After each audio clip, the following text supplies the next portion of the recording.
Alrighty, good morning. It's Monday and we're almost at the end of August. I hope you are having an excellent start to your week. Good job. The team that held everything down on Friday.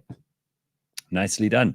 So Ben and Simpiwe and James and Flex doing all the stuff. Flex, was it easier working without James in there? Yeah, I'm sure. Less confusion. Yeah, off to a good start for this week, and I hope you had a relaxing and fun weekend.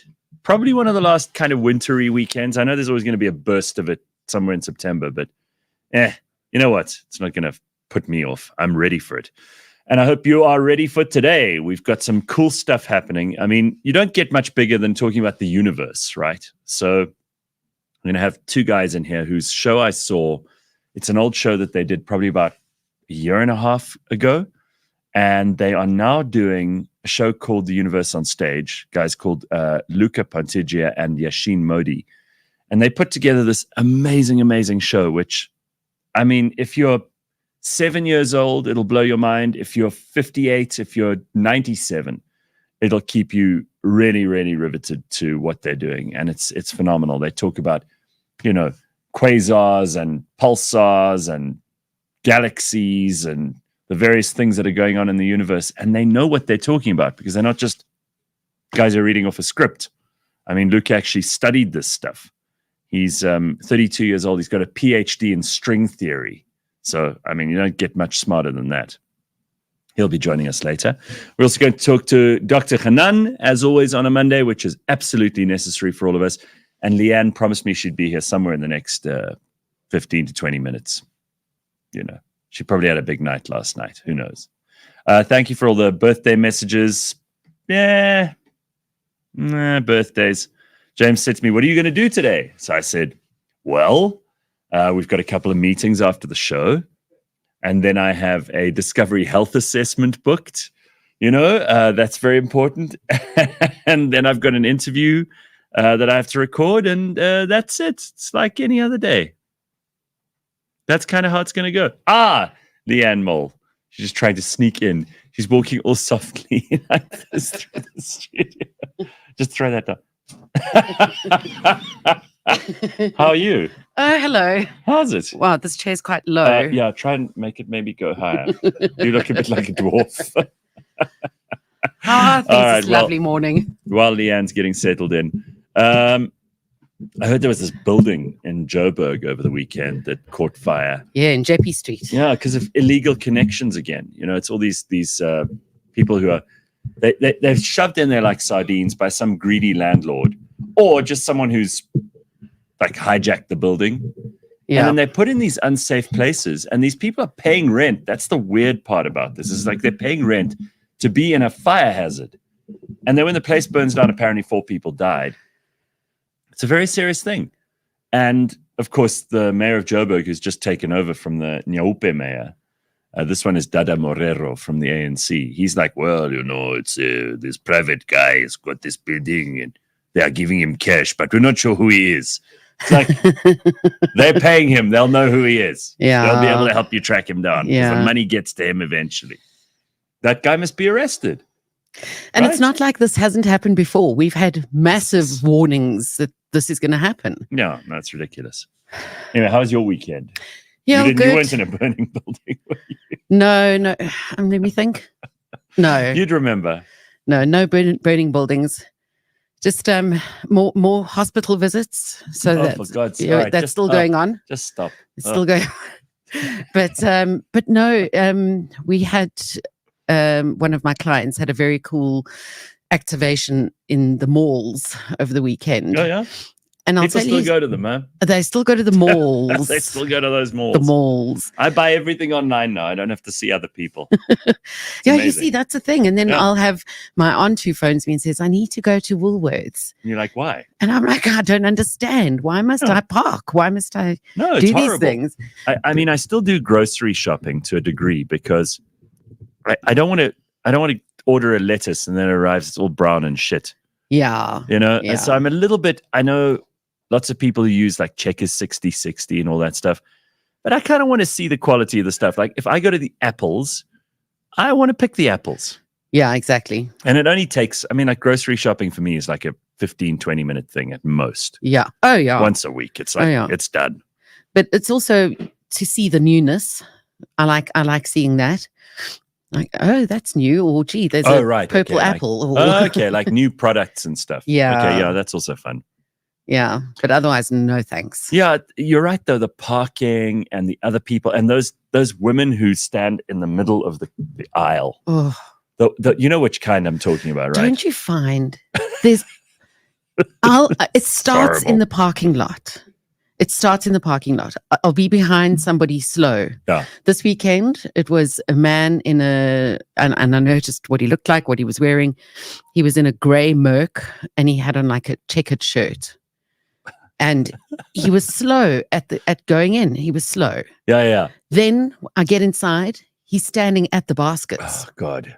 Slow. And then we go into Was the he very queue. old? No, he's just slow. No, not even that old. Right. And then you'll bump into him in every aisle. Because you went in at the same time as him. It's the same person. Okay, so I always end up with like some Afrikaans woman with one of those haircuts. Yeah. It goes up like to the back like that with the bangs in the front. And the side, don't forget the sideburns And the that come forward. come forward and over, the tendrils.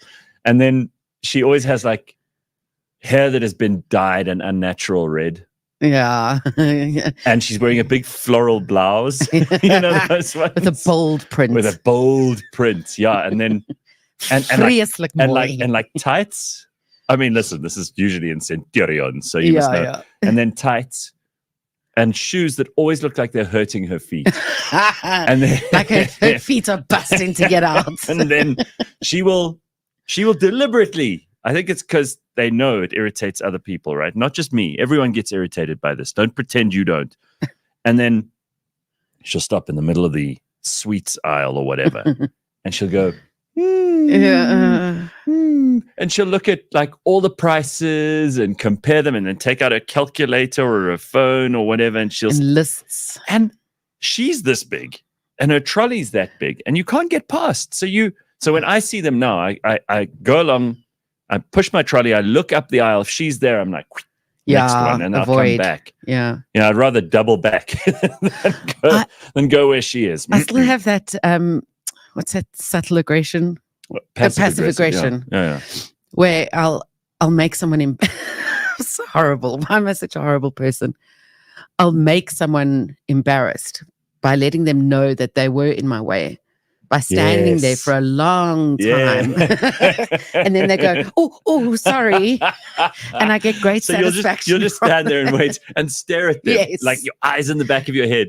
And eventually they will get the message. They'll be like, oh, shit.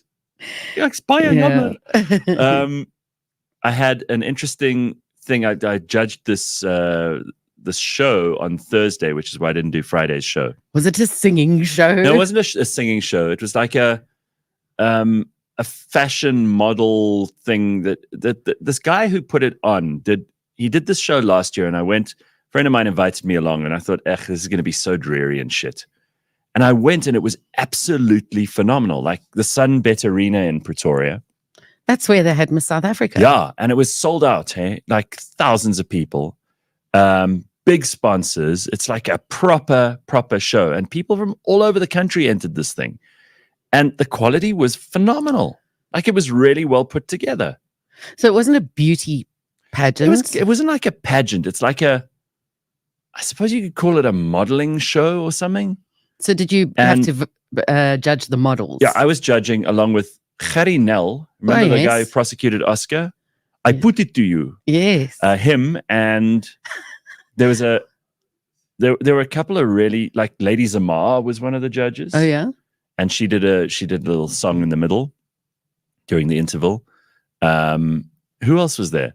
There was a lady from the police, like a police brigadier who was called Cushy Peterson. She was one of the judges too. It was an interesting little collection of people.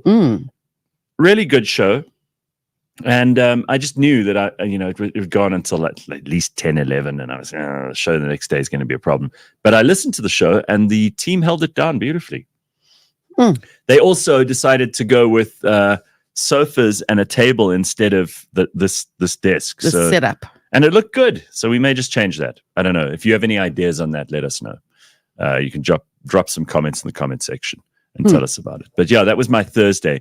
Friday, I had such a nice Friday. I did 0. It was so lovely. I made and ate a little supper. So your day started with supper? No, man. I'm talking about in the evening. Oh. What are you doing? Friday night. And then I spent the whole of Friday night like sorting shit out in my house, like tidying up, you love organizing. That. Oh, that's you know best. how much I love it. Obviously, I can tell like spring is getting near because that's what I like to do. Yeah. And then I went to bed at like 10. It was fantastic. So I woke up feeling fresh as hell on Saturday. And then Saturday night, I saw some friends and that was it. Pretty good weekend all around. Very good. Yes. Yeah, there was a children's birthday party next door to me very yesterday. Brave. In other words, you weren't a participant, but you had to hear it. No, yes. And I had a good day. I went to lunch with my mum and thought, let's just go home and relax. Yeah, and then you have screaming children. Yeah, that high-pitched like noise. Whistles. Yeah, and then the popping of balloons. And then every time something pops, someone cries. And screams. And they cry for 45 minutes. So, and yeah, and earlier on Saturday, I was in the optometrist and this child screamed so loudly that the optometrists blocked their ears. I thought it was just my sensitive ears, but it was so high pitched that people were blocking their ears. No. And I said loudly, "Oh, I'm so sorry. I didn't have one of those." But you wouldn't you rather? I mean, Madiba always famously said that the thing he missed in prison on Robben Island was the sound of children. Children playing, children screeching and making a noise. I mean, would you rather have that or the sounds of like old people? The sounds of old people. Really? Yeah. No, okay, you're on your own. We have neighbors next door on both sides. I have people who have children on both sides of my house. I don't mind it. Oof. I really don't. Like, obviously, if they're screaming constantly at like little girls are particularly bad at that. There's between the age of maybe about 5 and 37. Girls just scream nonstop, yes. And it's fucking annoying. What can I tell you? Oh. I'm so glad I stopped that at 37. You know what today is? No. It's your birthday. You bitch. Why did you have to bring that up? Well, we're talking about parties and children's parties and things. Oh, God. So I did bring you a little something. Oh, it's something rude, I hope. I saved it from mine. Oh, that's right. But here we go. Oh, that's great. 40 today. 40 today. Except I'm not. 40. I'm a bit older than that. 40-something. But there we go. Okay, I'll put it there on display. You know how much I love a birthday. Yes, I know. That's why I kept it demure. Demure? So I tried to explain this. Demure has become such a word. Oh, gosh.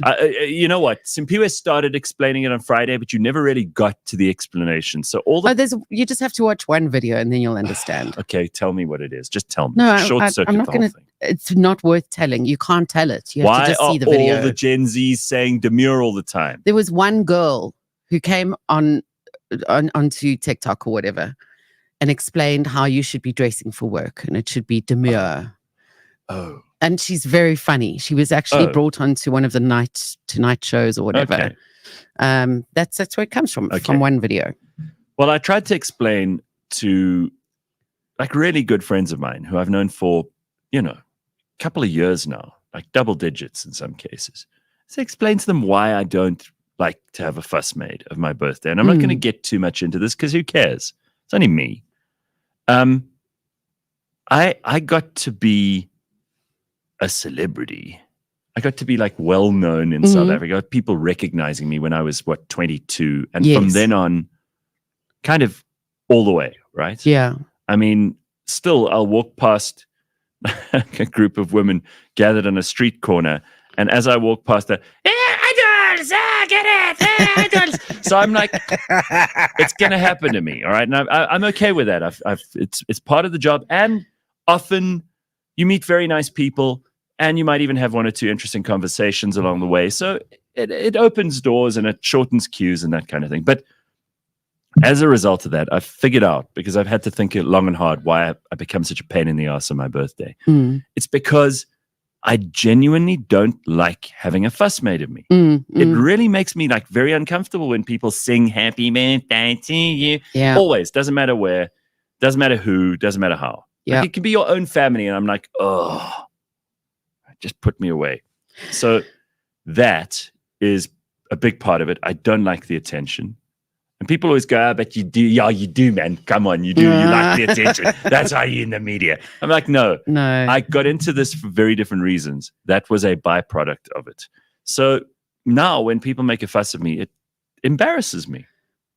I understand 100%. Understand 100%. I actually started at one stage, you know, you're supposed to enjoy it. And when my birthday rolled around, I would think that I was supposed to be enjoying it. Yeah. But I actually wasn't. I don't like the pressure of, is everybody having a good time? Well, I got strong-armed. I was telling James before the show this morning. I got ambushed and strong-armed by one of my mates who said to me, "What are we doing for your birthday?" And I said, "Nothing, absolutely nothing." He said, "Well, you have two choices. You can have dinner on Monday or dinner on Tuesday."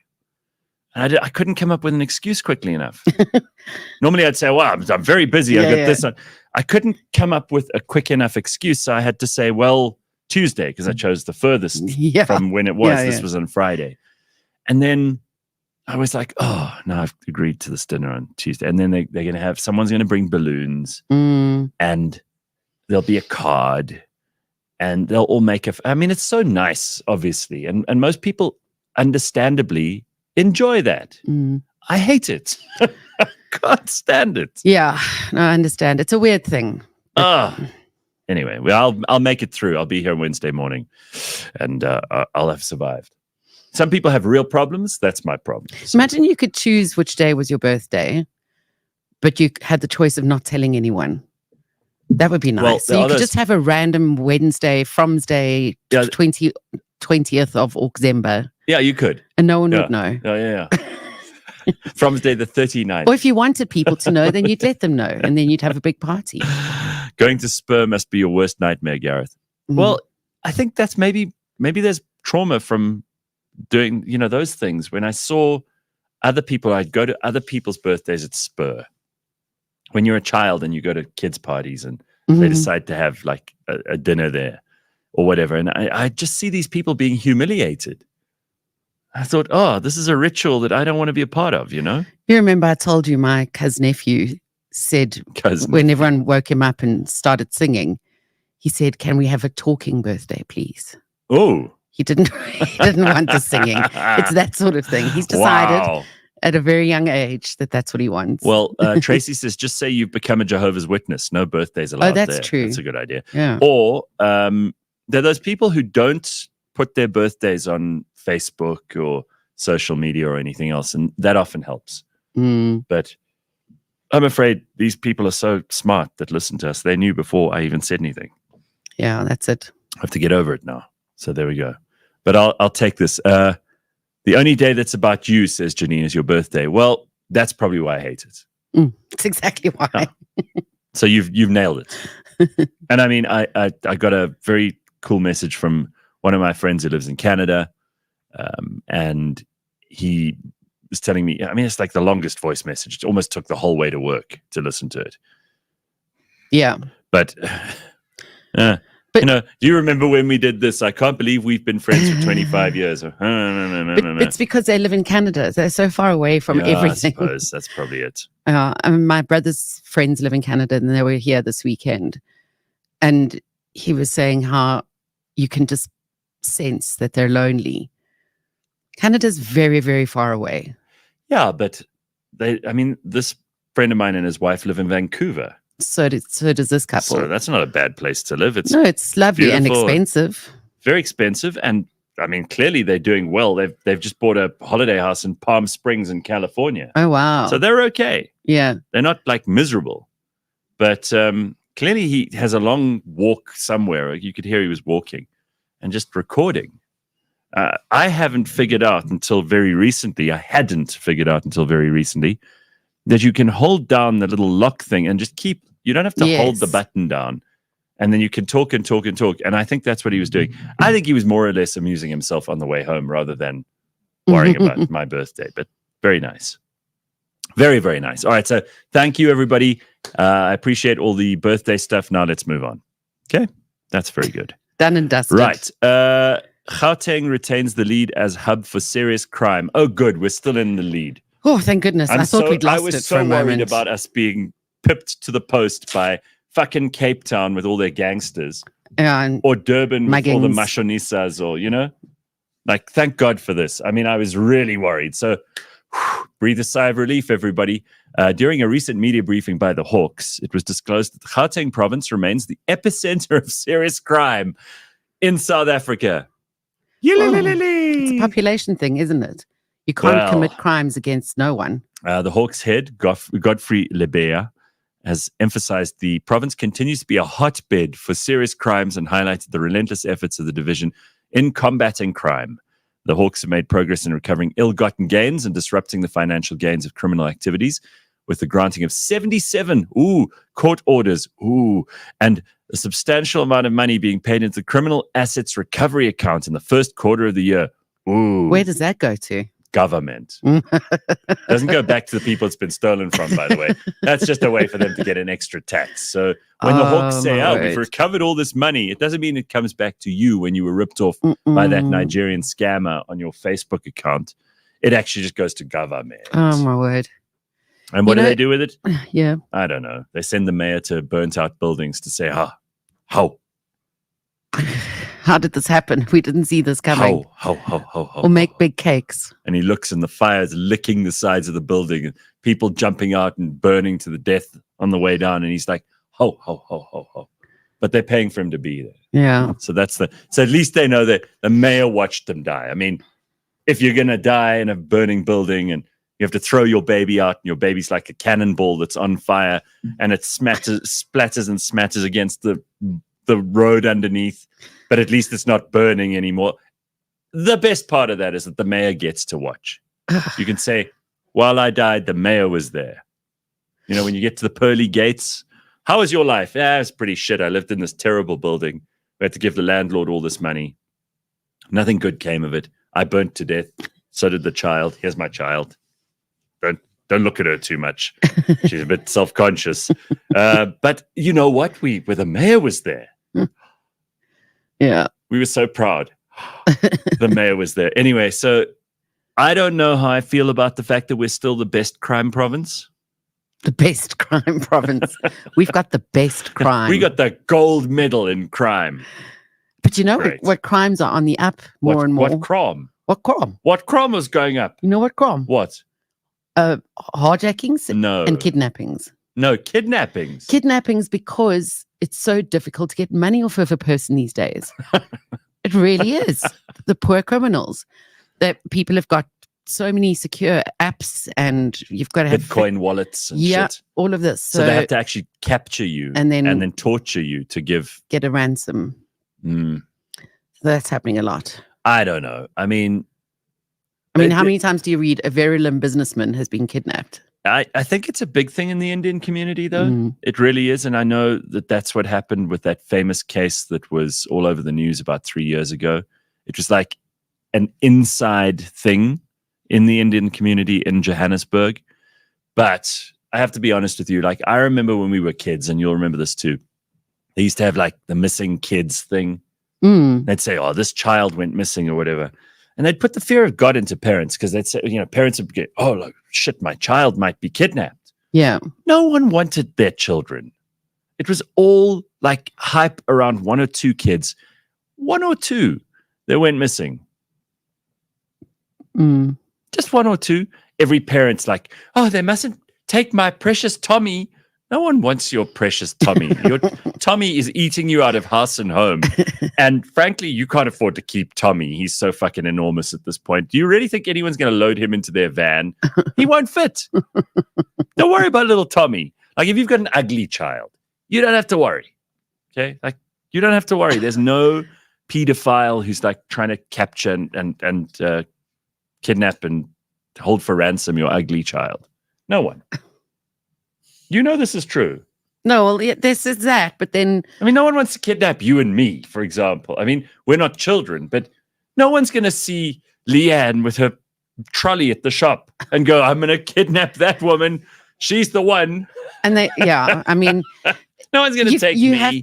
they always know who you are, what your business is, how much money you probably have. It's got to be someone who knows you. Yes. And if you've got people like that who know you in your community, you should move to another community. Don't you think? I mean, like, that's a shitty way to live. It's like the neighbors they're constantly jealous of you and they're organizing a kidnapping so they can extract some money from you because the 4th Lamborghini is parked in your driveway. Then you're kind of asking for it. I was in the pharmacy and a woman said, she's chatting to the receptionist or whatever they're called, teller. And she said, oh, yeah, no, it's really bad now. You know, the receptionist. Hello, what time is your appointment? No, but it's like that. It's like that. No? That sort of pharmacy. Okay, yeah. All right. And she said, no, it's really bad. He can't walk anymore. And, you know, we've had to sell the Land Rover.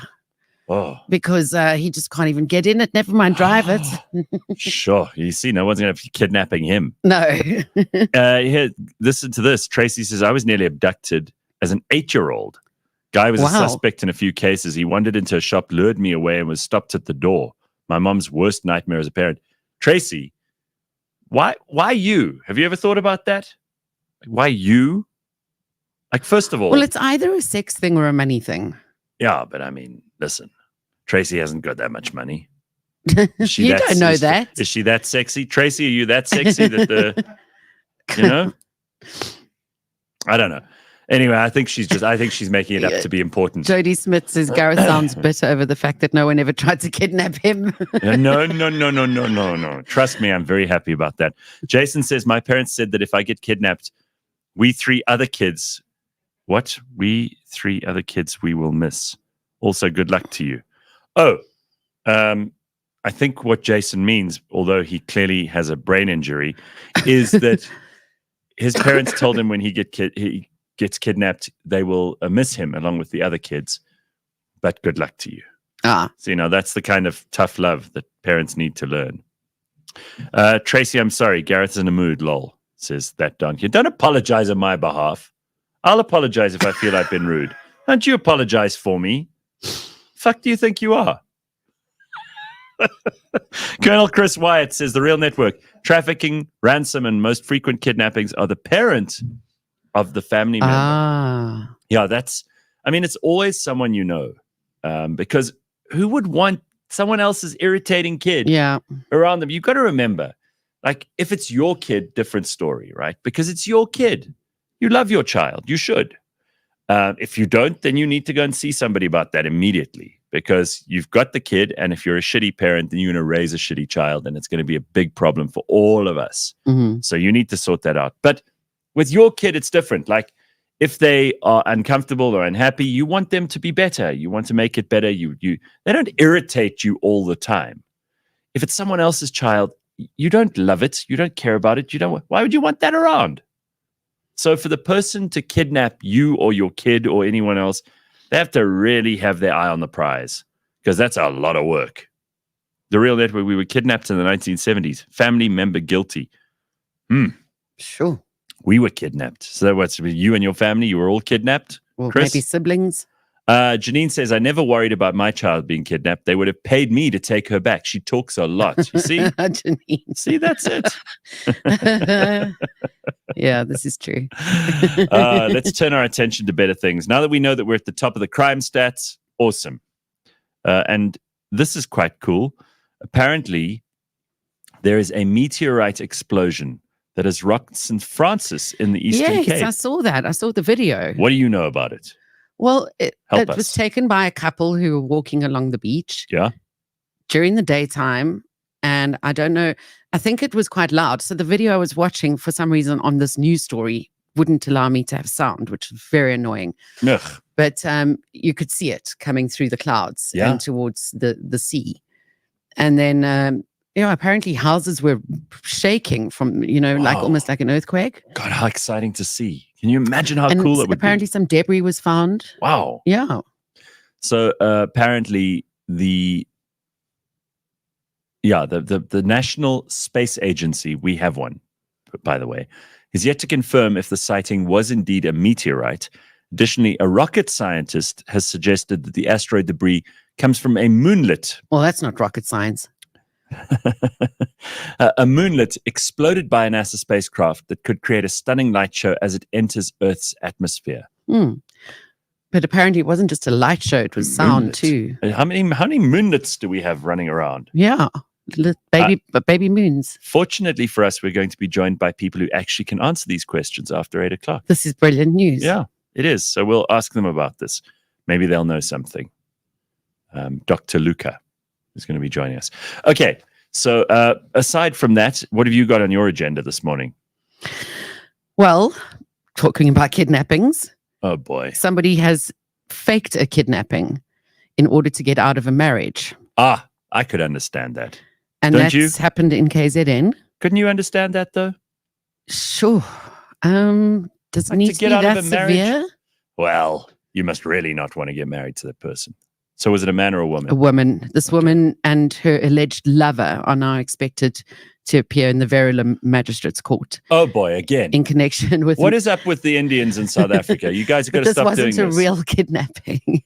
No, guys, I'm asking with, Well, I suppose if it's trending, then you could fake it. what? But this hoax, hijacking, and kidnapping So were... she wasn't going to be married to her lover. She was going to be married to some other man. She was married. She is married. Oh. So in order to be with her lover rather than her Oh, how husband, exciting. a 42-year-old woman was reported missing by her husband on Thursday. And then he'd apparently received two voice notes via WhatsApp from his wife, informing him that she'd been hijacked near Rit River. And then he called the security service for help. Missing person case was opened. Alert was sent out. And everyone on social media asked to look out for his wife in a white Suzuki Celerio. And then several callers who phoned in and said, I can help you out with this, said, but by the way, this woman is involved in an extramarital affair. Oh, boy. You know, this is so cruel. First of all, she's cheating on the husband. Yeah. And he had to find out this way. That's horrible. But maybe he's a horrible husband. Maybe he's a horrible husband, but even so, why would you put someone through the stress and anxiety of knowing that you've been hijacked? Now, he thinks like she's in mortal danger. Yeah. I mean, she's really not good with the truth. No. You know, like, what's harder? What requires more energy and causes more pain? Oh, I've been hijacked and I don't know what they're going to do with me. And the husband's like shitting himself because he wants to help her, even if the marriage is bad. Okay. He's worried about this. Or sit down. Okay, listen, I'm having an affair and I don't want to be with you anymore. Obviously, the latter causes pain, but it's honest. Yes. No one will do number two. They'll all do number one. Yeah, this Horrible. was my understanding of that. Or lack of understanding. I don't know how someone would go to this much trouble. Oh. Anyway, apparently she was spotted several times during this big search, driving alone in her car. People were phoning in and said, I saw her driving alone. Anyway, they finally tracked her down, and her lover, her 55-year-old lover, she claimed to have been hijacked and locked in the boot of the car where she miraculously sent these messages from. Yeah. But eventually they traced her to overnight accommodation. Oh, yeah. In Newcastle. When she stay in one of those motels. Hotel, motel, Holiday Inn. And she claimed that her kidnappers had dropped her on the side of the road and she just... Oh, this woman, this is the most terrible. Shack up for the night. You know what? Gauteng might be the most crime-riddled province, but this is the biggest liar in South Africa, this woman. So, yeah, they'll be in court this week. What a dishonest person. Sure. What are you charged with when you appear in court for something like this? Well, it's a...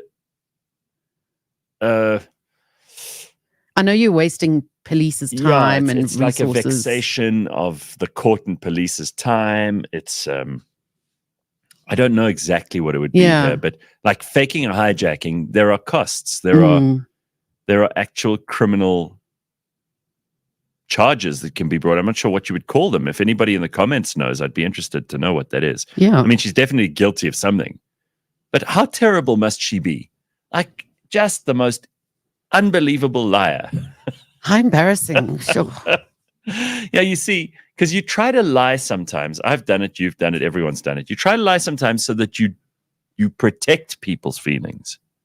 You know? No, you look great.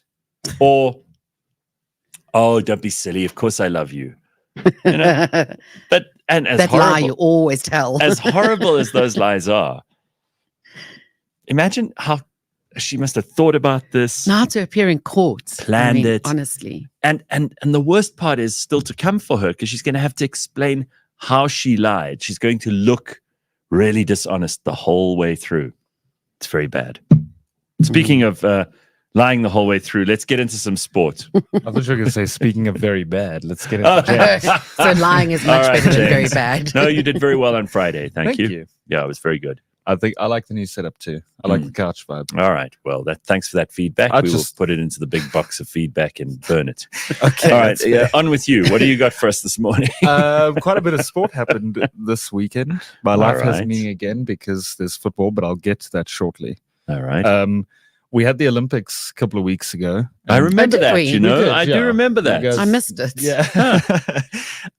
There were some names that came out of it that we couldn't stop speaking about because records on records on records. Yeah. There was another record for Sweden's Armand Duplantis. He's like my hero. He was posting pictures of his holiday in Santorini with his hot girlfriend. I thought, you know, I really fucked up in this life. I should have taken up pole vaulting at the age of 9 or whatever. I should have just got, because it's not like there's a million people in pole vaulting. You know, there's only a couple of thousand maybe in the world. Right, but imagine you'd have to pole vault every day of your life. I would love it. You know how cool that must feel to go up 6 meters. Every day. Leigh-Ann, do you ever get sick of getting on a swing no matter how old you are? You know, a swing where you're like, it's a nice feeling. I think it feels like that. Go over that pole, and then you get the hot girlfriend, and you get to break world records, and he just looks like he's having the best time. He does look like he's living Right? his best life. Yeah, for And now sure. he's just broken another record. Another one. Yeah. He's cleared 6.26 this time, Yeah. achieving his 10th world record. Yeah. If you look at the rankings, he's number 1, It's 2, outrageous. 3, 4, 5, 6, 7, 8, 9, and 10. Oh, wow. all the way He's through, got yeah. all of the top 10. All belong to him. Sure. Also, And apparently his dad was an American football coach, oh wow, and his mom is Swedish, so he claims the Swedish thing through her. But he's really shitty at Swedish. He can't speak it very well. And they played this interview of him after the Olympic record was broken and world record then. He got his gold medal, and he was so hungover. It was hilarious. And he Oh, didn't even try to hide it. He couldn't speak any Swedish, and then he was so hungover. He's like, oh, blah, blah, blah, blah. And he goes, am I even making sense? You know, when someone just gives up, and I'm like, yeah, you're cool. I like that. So he broke another one. he Good did. for him. 6.26 is what he broke at the Selesa Diamond League Very in good. Poland. Another name we heard a lot of at the Olympics was Jakob Ingebrigtsen. Yes, Um, Ingebrigtsen. That's the one. He Yes. shattered a record that's been standing since Look at me 1996. pretending I know all these things I'm just because I watched impressed. the fucking Olympics I'm for the very first time in impressed. my life. All right, but Ingebrigtsen, that guy, he does the middle distance stuff. Correct. So Yeah. he broke a world record that's been running since 1996 Wow. in the 3,000 meter. He beat that by 3 seconds also, which is quite He's a lot. in the world running. Norwegian, Correct. He's and from Norway. he is very emaciated. He looks extremely thin, but then a lot of those middle distance runners do. you can't carry a lot of weight. When No, you have to be thin. But very good. Okay, well done, Ingebrigtsen. So that's the world of athletics. We'll move away in the world of cricket. Ah, the something I don't know Proteas- anything about. Me neither. I'm Yeah. not going to lie to you. The Proteas played this weekend. They played against the West Indies. 3-match series there. Sorry, the West Indies are leading I thought you said 2-0. too much sherries. Yeah, that's like a Leigh-Ann problem. Too much. Can never be sherries. too much sherries. Selective hearing, huh? That was game 2 of 3 that happened. The West Indies are leading 2-0 in that series. They won last night by 30 runs, so the Proteas down and out there. Football's back, which means my life has meaning. So there's Ah, that shame, James. also. Something that brings my life great meaning and joy is when Man United lose. And that's exactly what they've done. They've gone back to their losing ways. They lost 2-0 against Brighton this weekend. City beat Ipswich 4-1 this weekend. Arsenal beat Villa 2-0. Spurs came back from last weekend's defeat and beat Everton 4-0. Chelsea scored 6 goals this weekend against Wolves. That's probably because their team, I don't know if you guys have heard about this, Chelsea have signed like 45 players. Now, in the Premier League, most clubs generally have about 23 to 30 on their roster. Chelsea have a whole 45 players in there. They got money to spend. So many money players to burn. So yeah, they won their game there 6-2 against Wolves. Liverpool beat Brentford 2-0, which obviously makes my whole weekend. And then City are back on top of the Premier League. I know it's only been 2 weeks, but City are back where they have been for the last 6 seasons, which is slightly annoying. So it's City in first, Brighton second, Arsenal in third, and then Liverpool in fourth there. In the world of Formula One, there was also one of those that happened this weekend, the Dutch Grand Prix. Holland. Oh, there's a Helica. Holland. Holland. Did all those Dutch people come out with their caravans and their They did. and their orange fucking clothes and The clogs. it's a The hilarious thing. stroopwafel. You know, you got Het is een heerlijke stroopwafel. stroopwafel. Stroopwafel. Max did not win his home Grand Prix. Oh no! Ooh. What happened? Lando Norris took first place, Max Verstappen in second, and Charles Leclerc in third. So, yeah, a bit sad for Max not win his home Grand Prix. Still top of the Drivers' Championship, which we love, obviously. Then the world of rugby this weekend, the Griffins played the Pumas. They lost 26-45. The Cheetahs played the Lions. The Lions Can you won. even tell me where the Griffins come from? Wales. Wales. Don't they? No, Oh, this is local rugby league. It's local. See, I can't. I think they're from. No, don't I guess don't want to be because that you're going to guy. embarrass No, yourself. I'm gonna. Just say you know, but you're not going to tell us. I do, Yeah, but I you won't see? tell you guys. Don Kitty says, I just like the name Lando. That's my contribution to a Formula One conversation. I agree. Lando's like the pretty boy of F1. Lots of people have like a thing about Well, Lando. the first time I ever heard the name Lando was in Star Wars. Lando Calrissian. Lando Calrissian, who's like Han Solo's friend or frenemy, depending. That's the only place I know the name from. And now he's out here winning Grand Prix. That's Yes. crazy. That's a life movement. The Lions beat the Cheetahs 38-21. Mhm. Sharks, they beat the Western Province 31-23. And then the Bulls, they beat the Griquas 47-24. Wow. And that is the sports wrap. Thank you very much, James. Before I go, though, I've got one thing. Yes. Flex and I wouldn't be doing our jobs as your producer. Yeah. It is your birthday. Yeah. And we do have this beautiful Yes. studio behind us. Oh, for God's sake. Get out of town. I'm out of here. All right, thank you. Balloons and cake. Happy birthday. No. I get like, ugh. Oh, thank you. I'm so glad that's over. That's Got it that's all done. you had to endure. I That just was, had to- it's was like mild. it's like when they take blood, and you just Oh. as soon as that needle goes in, you're like, okay, the worst is over. Take all of it. Just take all the blood. I'm already in pain. The worst part's done. It's the Paralympics soon. You know about that? Yes. And have you seen the Paralympics TikTok channel? No. It's absolutely Oh, hilarious. Hang on, you told me about it. Yes. Actually. Yeah, you said they take the piss out yeah, of they're themselves. not taking themselves hugely seriously or any of that stuff. There was one yesterday with the basketball in wheelchairs, ladies. And it said something about sometimes things just don't go your way. And this ball comes out of nowhere and knocks her. She flips out of her wheelchair onto the floor like, Yeah, that's going to be fun. yeah. All right, good. Very exciting. We got Dr. Kanan, who's going to be joining us in a second or two. And we have to talk to him about something very important. I'll tell you what it is, because it's embarrassing. Hey, Doc, you there? Okay. This is becoming a theme. If you have an issue that you'd like to talk to Dr. Kanan about, then you can email us, contact@thereal-network.com.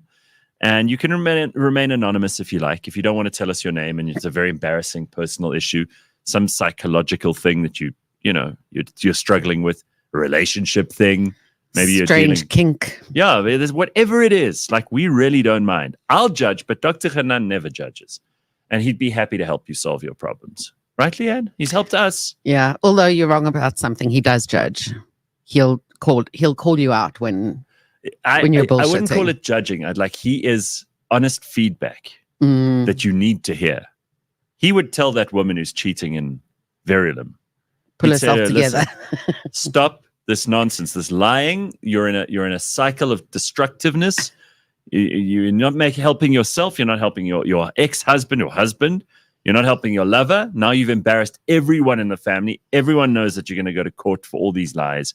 You could have saved yourself the trouble by just being honest." But she didn't. She didn't get hold of Dr. Kanan in time. Yeah. Now look what's silly happened. Woman. All right, so here it is. It's going to be okay with Dr. Kanan Bushkin. He is a renowned psychologist and the head of the Anxiety and Trauma Clinic in Johannesburg. And he has so many appointments that he only manages to squeeze us in because I beg every couple of days. I have to beg him. But here he is. Hey, Doc. Hey, guys. How you doing? You good? I'm doing well. How are you doing? I'm fine. Why do people struggle to make a fuss of their birthdays? Is it simply about not wanting to get old, or is it more? I explained it earlier to Leigh-Ann. I said, I really don't love it because it feels like there's too much attention, and I've had my fill of attention over the years, and I don't need that. Cup is full.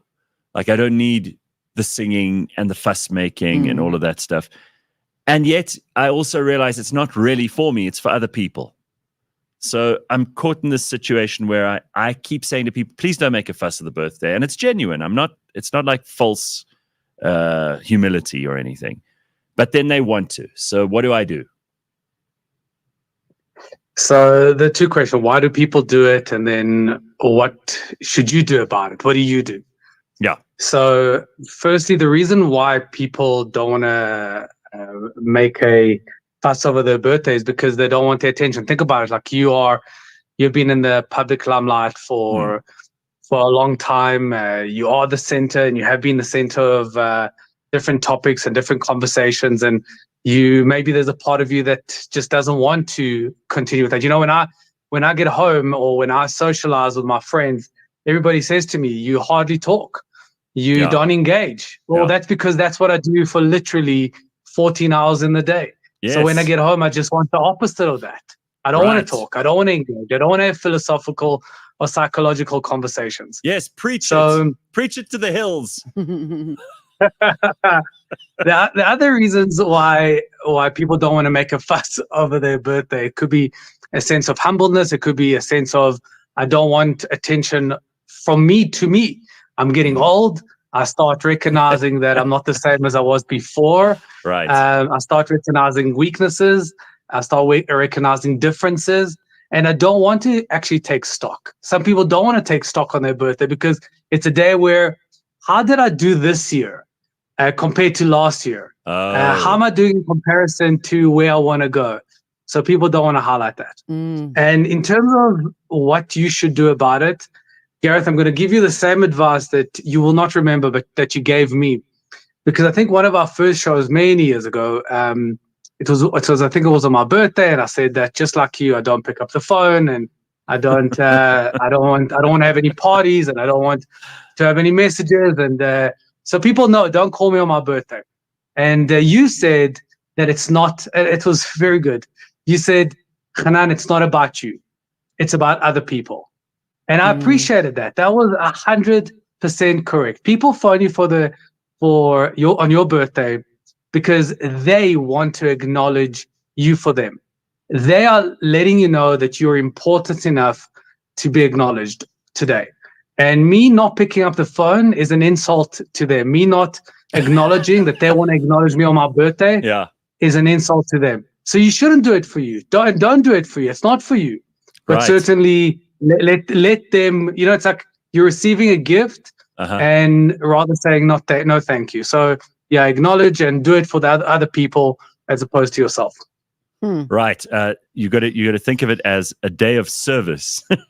you are there to answer people's calls and receive their messages, and with a kind heart thank them. 100%. 100%. 100%. That's the right Even attitude. though deep down inside it's burning you and you hate it. You just got to deal with it, right? Yeah. I mean, how do you deal with the same question? So, how's your day? What did you get? How are you feeling? Oh, Yeah. So What did you listen? People must stop asking what you got for your birthday. Once you turn like 25, you don't get cool things. The cool things that you want when you're in your like 30s and 40s and beyond, they're things you probably bought yourself. No one's going to buy you a present at that age. I mean, what are you like? they do though. kid? They do still. No, what did you get? I mean, But often what happens is you've probably told them what you wanted. That's the worst. What do you want for your birthday? No, I hate that. No. Rather don't get me anything. I also don't like that. how are you? What would you want for your birthday? I mean, at your age, what would you want? To be ignored.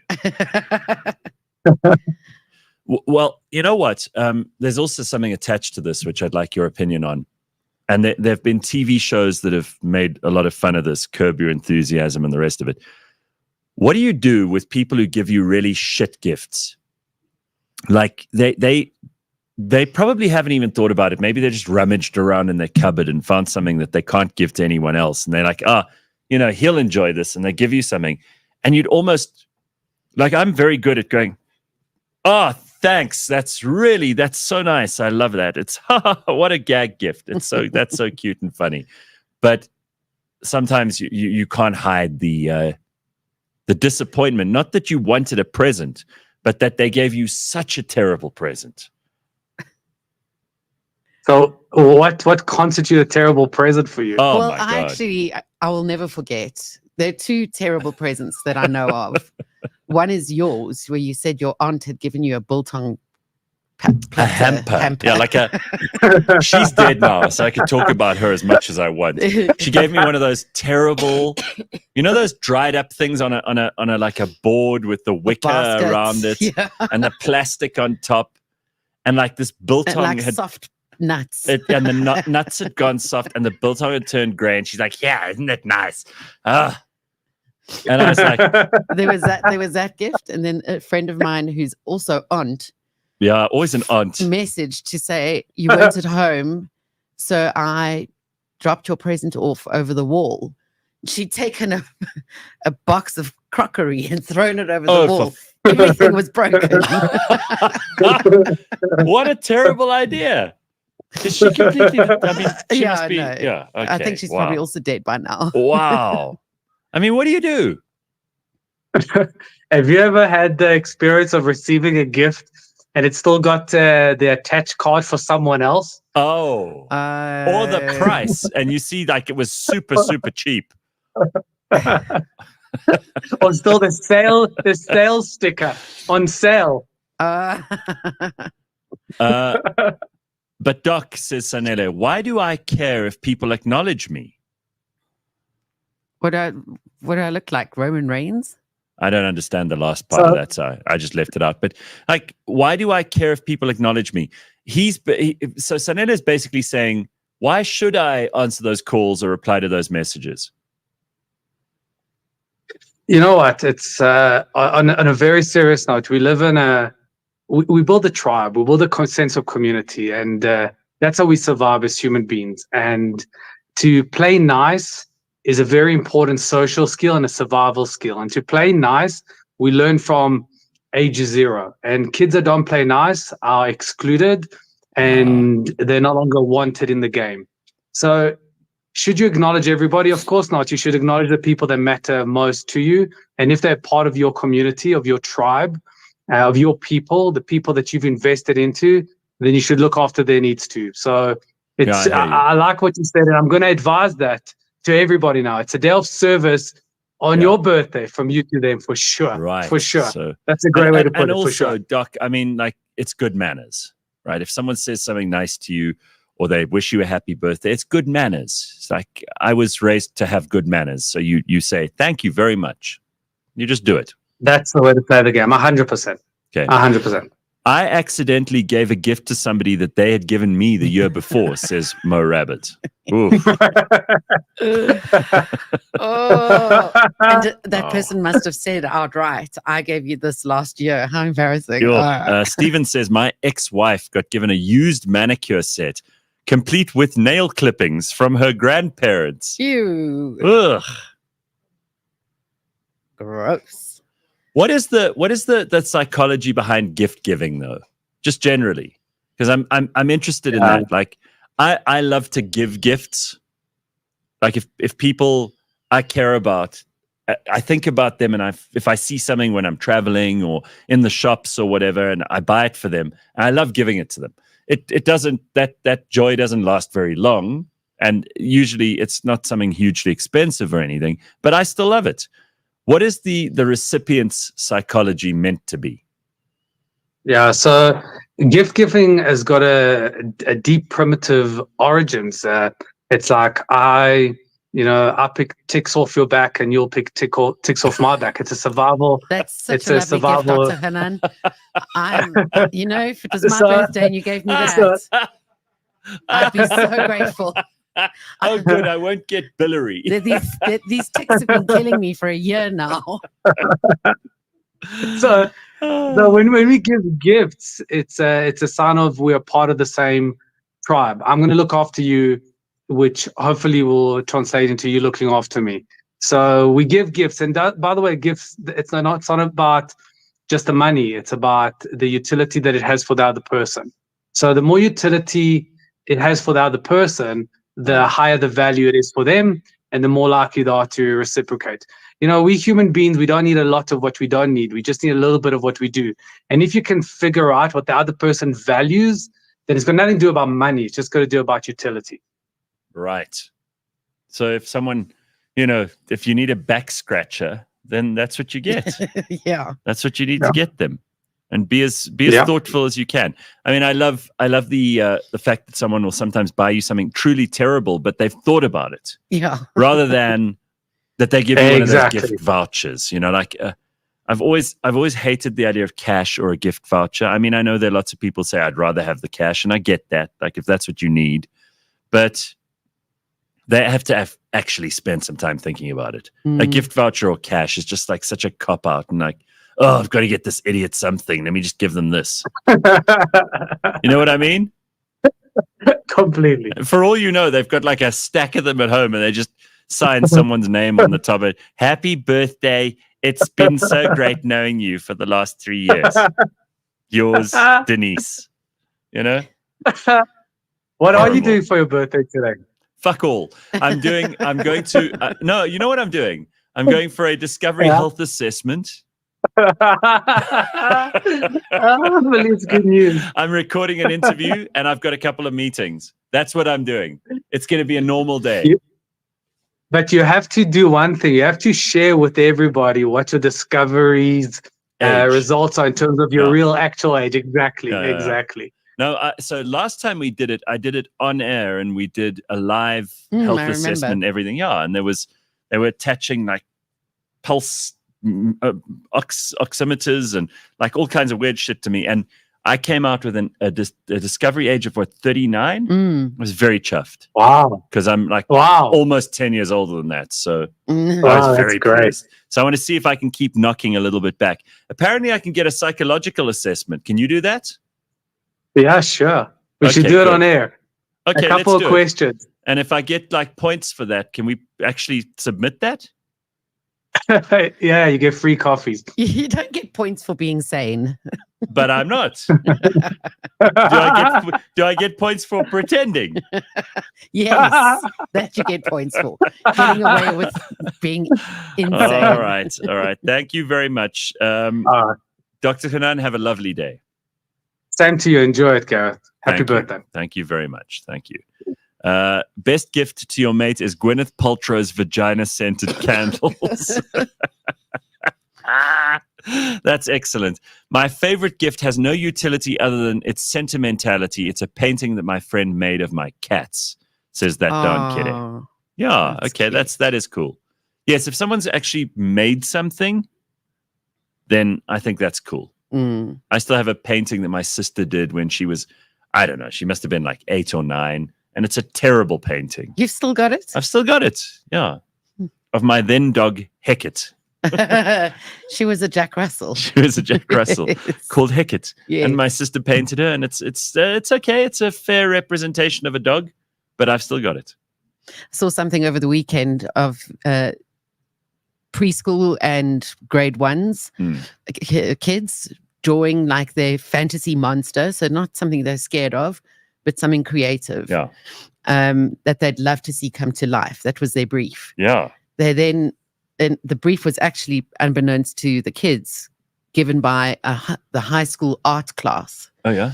and they made each of these come to life in ceramics. Oh wow. Beautiful ceramics that they look like collectibles that they would get to keep forever. That sounded like such a nice gesture, I thought. That is cool. Okay, I like that. Didn't they once try to force us to do like mosaics as a team builder? Yes, we did.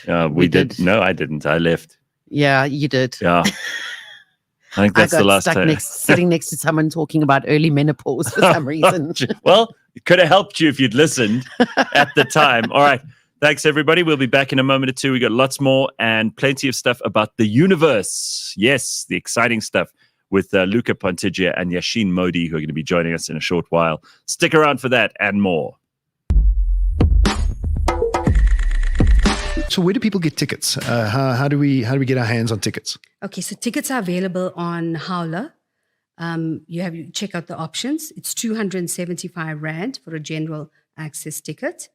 And you can you can take on the park and ride facility from the Mall of Africa, which gets you into the center circuit. Who's your partner there?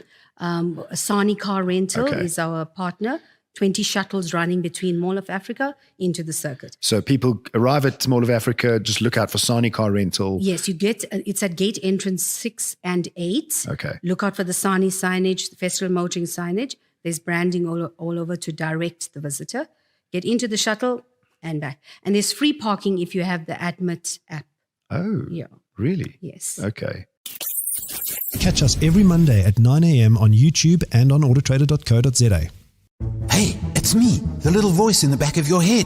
Hear me out. There's something fishy about your medical aids network options. They say you pay less because you're only allowed to use certain private hospitals. But then why do they also reduce your benefits?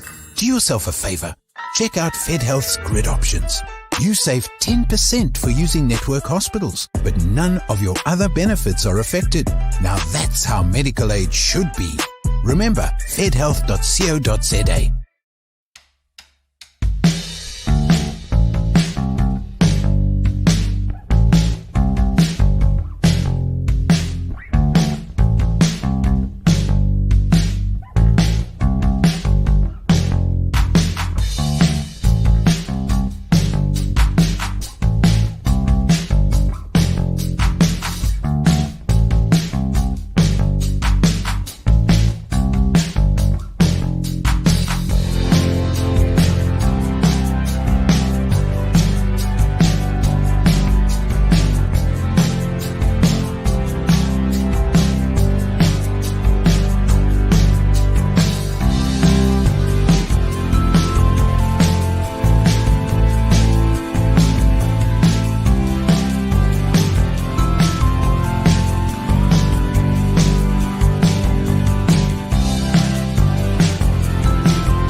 Okay, good, Moha, for God's sake. Get the happy birthday off there, all right? Enough of this, you people.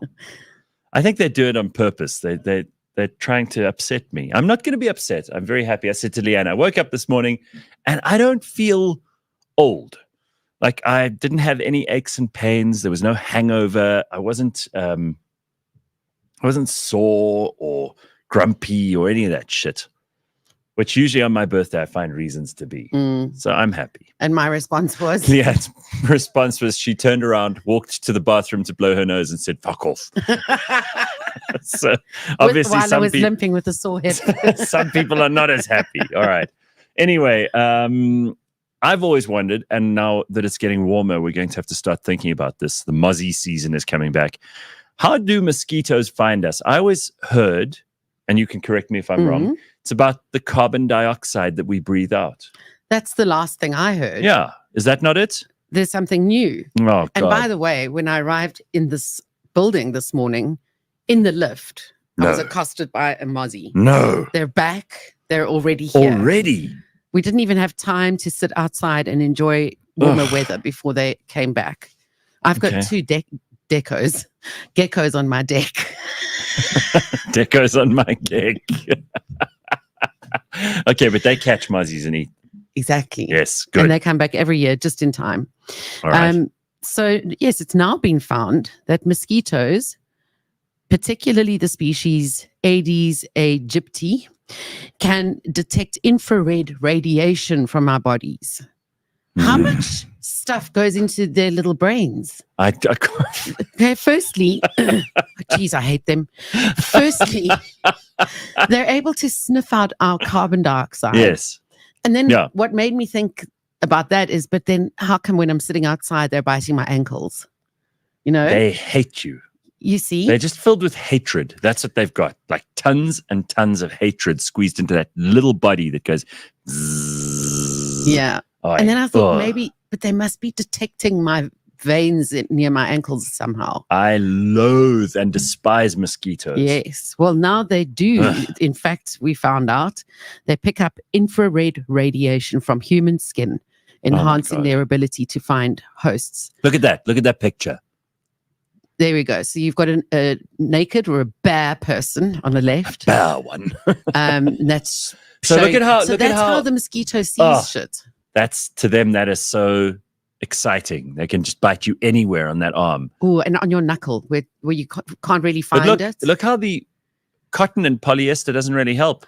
No, if it's form fitting, it's not great. Too but if tight, you think close about to it, the if skin. you've got a thin vest on, it'll pierce right through that. Yeah. So the best there is loose fitting polyester. Polyester doesn't breathe though. It's disgusting to wear plastic. In summer. Yeah. So in other words, we're still fucked. Okay, so thanks for that. Yeah. We basically got to put up with these goddamn mosquitoes. Oh, I hate them. Really, really horrible. But you know what? At least we don't have the malaria kind to worry about because they're those. There are parts of South Africa where they're still all over. And then there's still the other ones. The one I was speaking about, Aedes aegypti, that spreads over 100 million cases of dengue, yellow fever, yellow fever, Zika, and other diseases each year. It's terrible. And then they also got us worried about the monkeypox. Yes, that too. Ugh.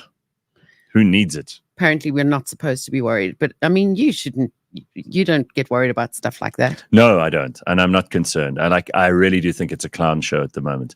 You've got all these people in like the World Health Organization who've completely shot their credibility, telling us, oh no, you've got to get vaccinated. For what? Apparently. You did, though.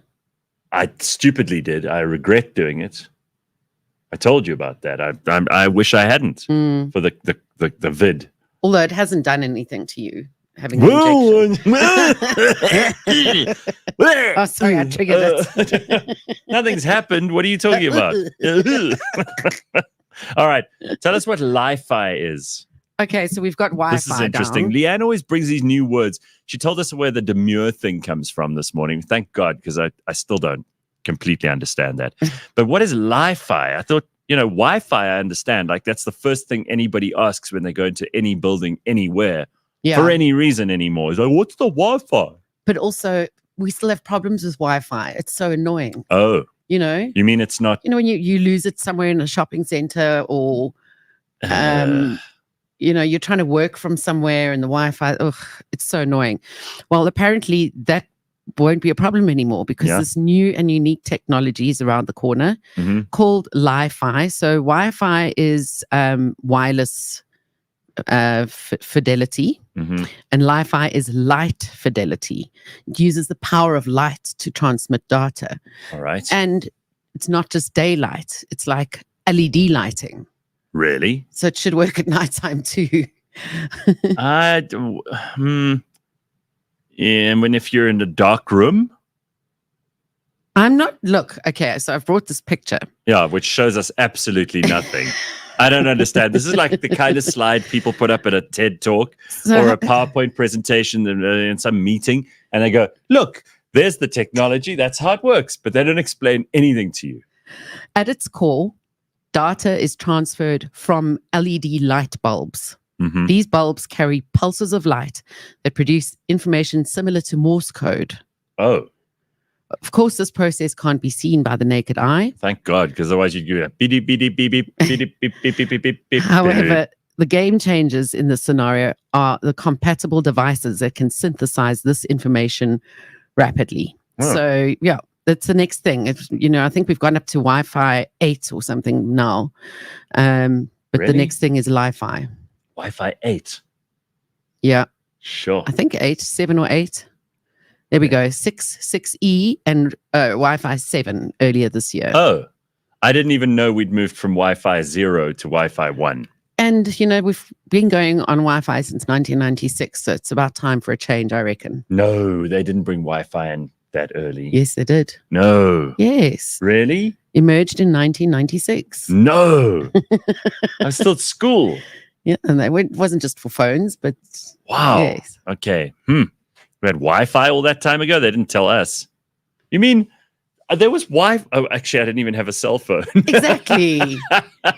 So what would the Wi-Fi have helped me? Well, maybe it was helping places like NASA. Who knows? I don't know. It certainly wasn't around me. I can tell you that much. All right. So that's quite a lot of useful information. I thought this could be quite interesting too. There's a streaming war going on in South Africa. The introduction of various platforms, Netflix, Amazon Prime, Disney Plus, Apple TV Plus, Showmax. So according to data from Just Watch, Netflix holds the largest market share in South Africa, 31%, followed by Amazon Prime at 26, Showmax 25. Despite being the most popular, Netflix is the most expensive, followed by Showmax, Disney, Apple TV, and Amazon Prime. Amazon Prime offers the most affordable pricing at only 79 Rand a month in terms of the number of titles. Amazon Prime Video has the most with 8,852 titles, followed by Netflix, blah, blah, blah, blah, blah. So in other words, Value for money. Most people have Netflix, but they don't care that it's expensive. Well, it's still cheap compared to DSTV. Yeah. I mean, it's cheap, but it's cheap? Like, you don't need any of these. I'll tell you why. I have none of them, and I'm fine. I mean, look at me. There's nothing wrong with me. I don't watch that much TV. Oh, no. How much TV do you watch? Well, I watch on my phone, so one can't really call it TV. But how much streaming do I take in? Do you consume? I would say maximum an hour a day overall. So on a weekend, it might be like it's the soaps, 3 hours yeah, or something of with you. binge watching. I know you. It's the soap operas. What, Leigh-Ann? Is there a crocodile? Yeah. Leigh-Ann just went, there's a crocodile. I did the slow look. I was scared to see what I was going to see. No, there's some cool and interesting stuff being done in the studio here. We'll show you in a minute. I don't have any of these. I don't have Showmax. I don't have Netflix. I don't have any of them. And I've only got Netflix. I have no FOMO at all. None. I miss off of DSTV. I miss MasterChef Australia. That I miss. But and also, I mean, if you're a sports person, you're going to want DSTV, this right? whole year, the only thing I've watched was the Olympics. The whole year. I haven't watched anything else. I didn't watch. I mean, I might watch the US election live in November. That's about it. I can't think of anything else I'll watch on TV live. Really? Live stuff, no. No, because I love watching shows. Not a big sports guy, so why would I watch that? I don't watch those crime things that you like to watch. That's horrible. I don't want to watch that. It's depressing. I watch those, but then, yeah, just really good shows. And you like Isidingo the Knee? No, definitely not. 100% not. Is that still going? Isidingo? It can't be. Is it? My dad's guys, is Isidingo still a thing? Nobody knows, and nobody cares. It's more like look at scandal. That. No one gives a shit that Isidingo's maybe not a thing. No one cares. You know what's still big is Scandal. Yeah. Really? Yeah. But otherwise, no. All right. Well, there's still one of the ones that's still going. I don't know if it's Igoli or one of those old ones that's still going. Igoli's definitely not going. I'm sure. But it's like that died when we were at high school. Come on. There's one that's still going. I know a friend of mine watches with her gran every day. All right. Well, let me tell you what's happening here. Flex and James are busy setting up the studio because we've got two amazing guests who I'm very, very keen to talk to. Luca Pontiggia and Yasheen Modi. And they both are putting together an amazing show, which I think it's already started because our producer, Dory, went to it. And it is on at let me tell you about the details right now while we're getting on with this. The Universe on Stage is at, you're going to have to tell us. I can't see here. It's Thursday, the 29th of August. That one's obviously still coming. And then Thursday, the 13th and the 14th of September. Unraveling the Universe. Yeah. All the big questions answered. An hour and 30-minute performance divided into 3 acts exploring what black holes are, the minds that envisioned them, those who captured their image, accompanied by an original score, which is played live by Yasheen while he's actually playing it live at the piano. It's fantastic. So I'm very, very excited to speak to them. Come and let them sit down. You guys can carry on setting up and fucking around all morning. Unplugging stuff, replugging stuff. God alone knows what the hell's going on here. You'd swear that this is the first time they'd ever thought about this. Yeah, they've had the whole morning, haven't they? Yeah, they had the whole morning to sort this out. Yeah, come and have a seat here, Luca. Come, sit down. Yasheen, come, grab a seat, you two. I want to talk to you about all of this. Let me tell you about them. Dr. Luca Pontiggia has spent most of his life asking the universe questions around its existence. It's led him to obtaining his PhD, Leigh-Ann, in string theory at 27. And now at 32, it has resulted in him giving a number of talks on aspects of the universe that have inspired him the most. And Yasheen Modi is a talented musician and actuary from South Africa. He learned to play the piano at the age of 8 and soon went on to win the Sanlam National Music Competition, which earned him recognition as the top musician in the country. He also excelled academically, graduating summa cum laude from Wits University with a degree in actuarial science. So, I mean, these guys are not. You know, you were talking. They're not morons. You know, you said watching the Olympics made you feel like an underachiever. Yeah. Well, yeah. Just tilt that microphone down a little bit there. Yeah, then we'll be fine. Because, I mean, James wouldn't have thought of that. All right. So, welcome, gentlemen. It's nice to have you here. Thank you. Yeah. And like I've spent some time talking to Luca. I met him through a mutual friend of ours who dragged me to one of your shows. What's about a year ago? Maybe a year and a half. Yeah. And it's just amazing to me that the both of you are like so clever, and you do a normal day-to-day job, which involves crunching numbers and all the rest of it too. But that you decided to put the show together because people are fascinated with the subject of the universe and how it all works and what's going on out there and these incredible like marvels of black holes and galaxies and supernovas and neutron stars and all of this shit. And I think it's such a great thing that you're able to do this in addition to the fact that you're doing real jobs. Yeah. It's very interesting, the disconnect between when people talk about science and they feel like, oh my gosh, I sucked at science at school.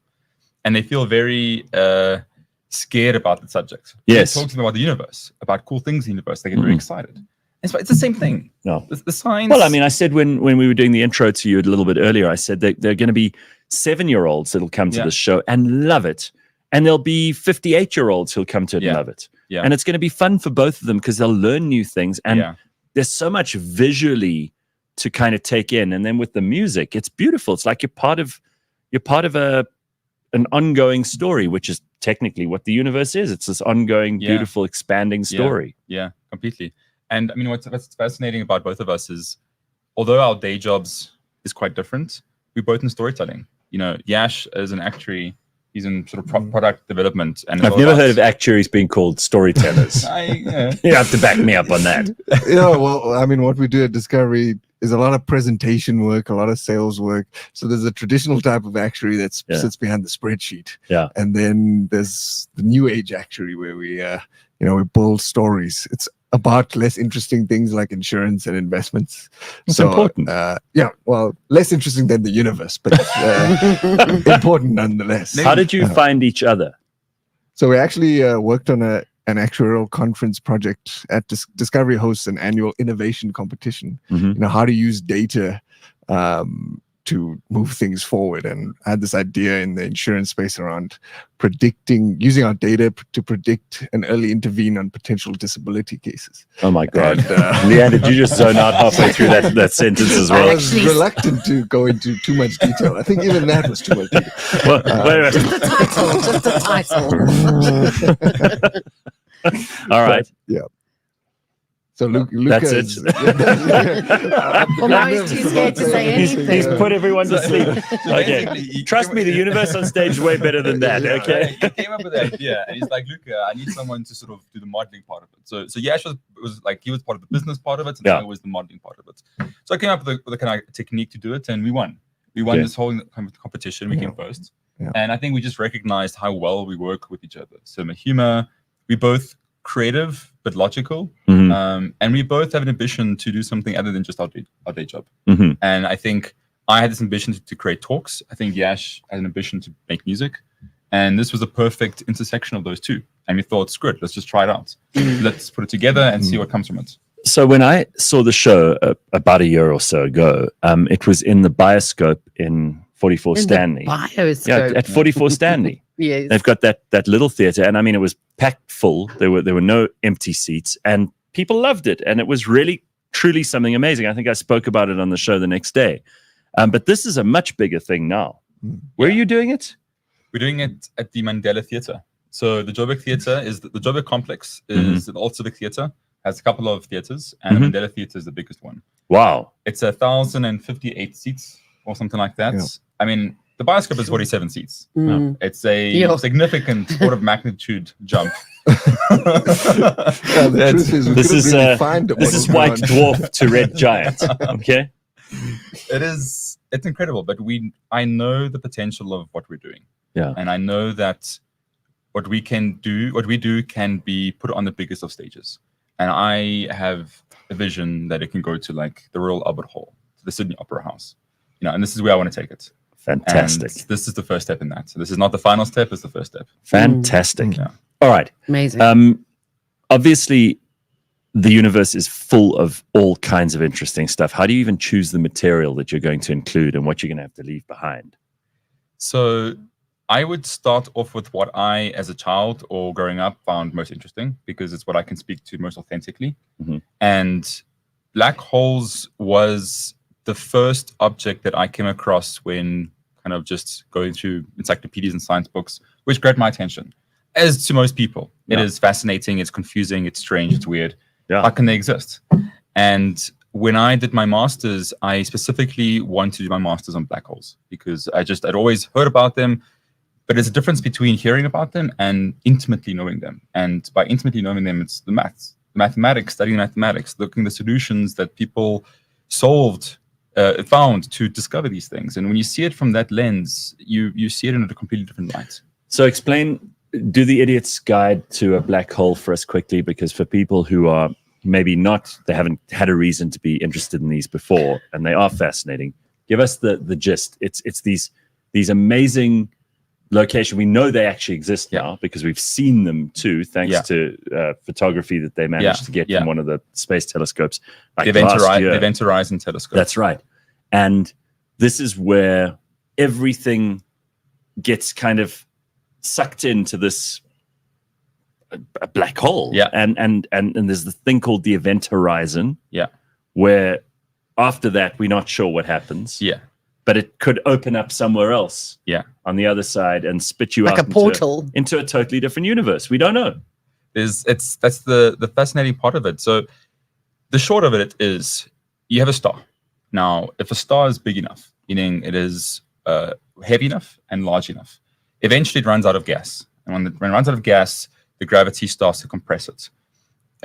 If it is big enough, there's a limit at which it needs to be big enough. But if it's past that limit, when it runs out of gas, it will, in a sense, almost implode. Yeah. And it creates such an intense gravitational field around it that it creates what you call this event horizon. And the way you can think of it is like if you have flowing water, right? So water flows in one direction.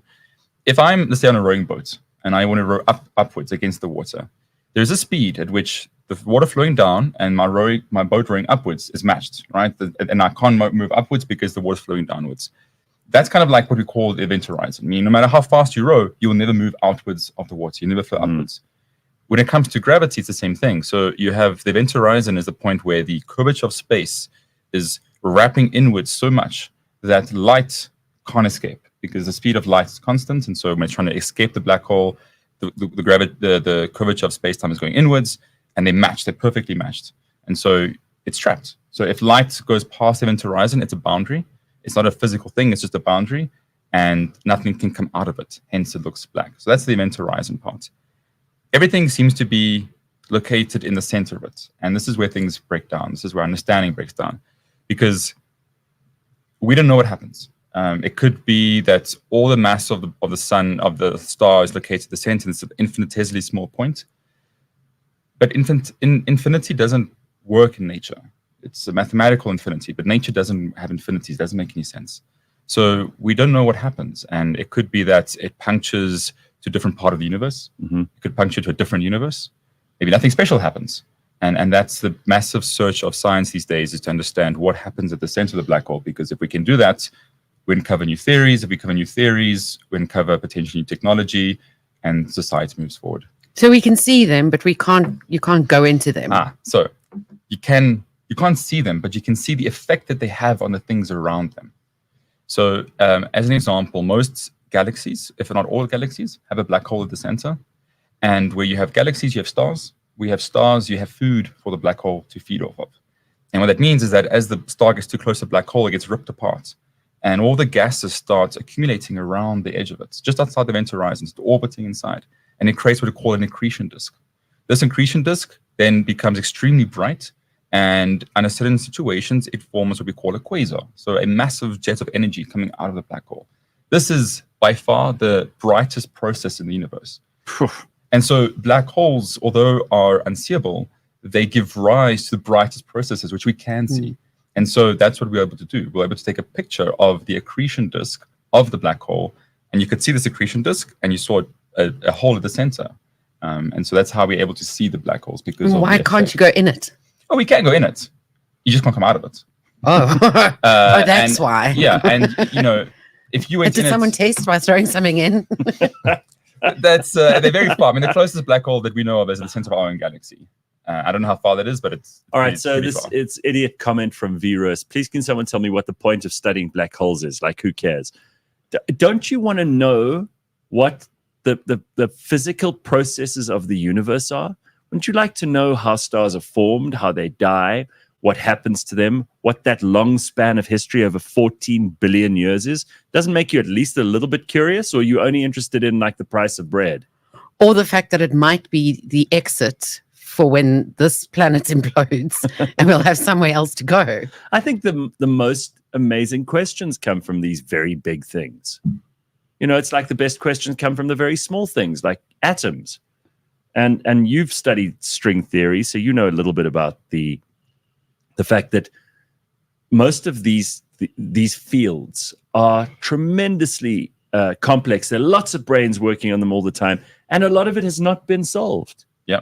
Right? Yeah. But the search for that knowledge is probably one of the most motivating things that there is for a human mind. Yeah. No, I mean, I often say, like, the advancement of our understanding happens at the fringes of confusion, meaning everything that we know sits in like a little circle, but what we don't know is far greater than that. Yeah. And it's in that boundary of uncertainty where the greatest thinking, the greatest ideas come into fruition. Right. And there's two parts of that. There's just the personal satisfaction of becoming a curious human being and what it does to you as an individual in terms of your ability to be more compassionate, be more open. And then there's the ability it has to society. I heard this quote, which I fundamentally agree with. And he said that the greatest asset, the greatest resources to human beings, to humankind, is not your oil, gold, those kind of resources. It's the curious mind with the willingness to learn. Yeah. And that is the greatest asset that you have to humanity for its way forward, because that is what society will advance off of. All right. So Yash, are you as interested in the subject matter, or are you just kind of being swept along, like in the universe as being a subject? Because I mean, your music has to relate to what's going on. No, and I'll admit I wasn't particularly interested in astrophysics and black holes before I met Luca.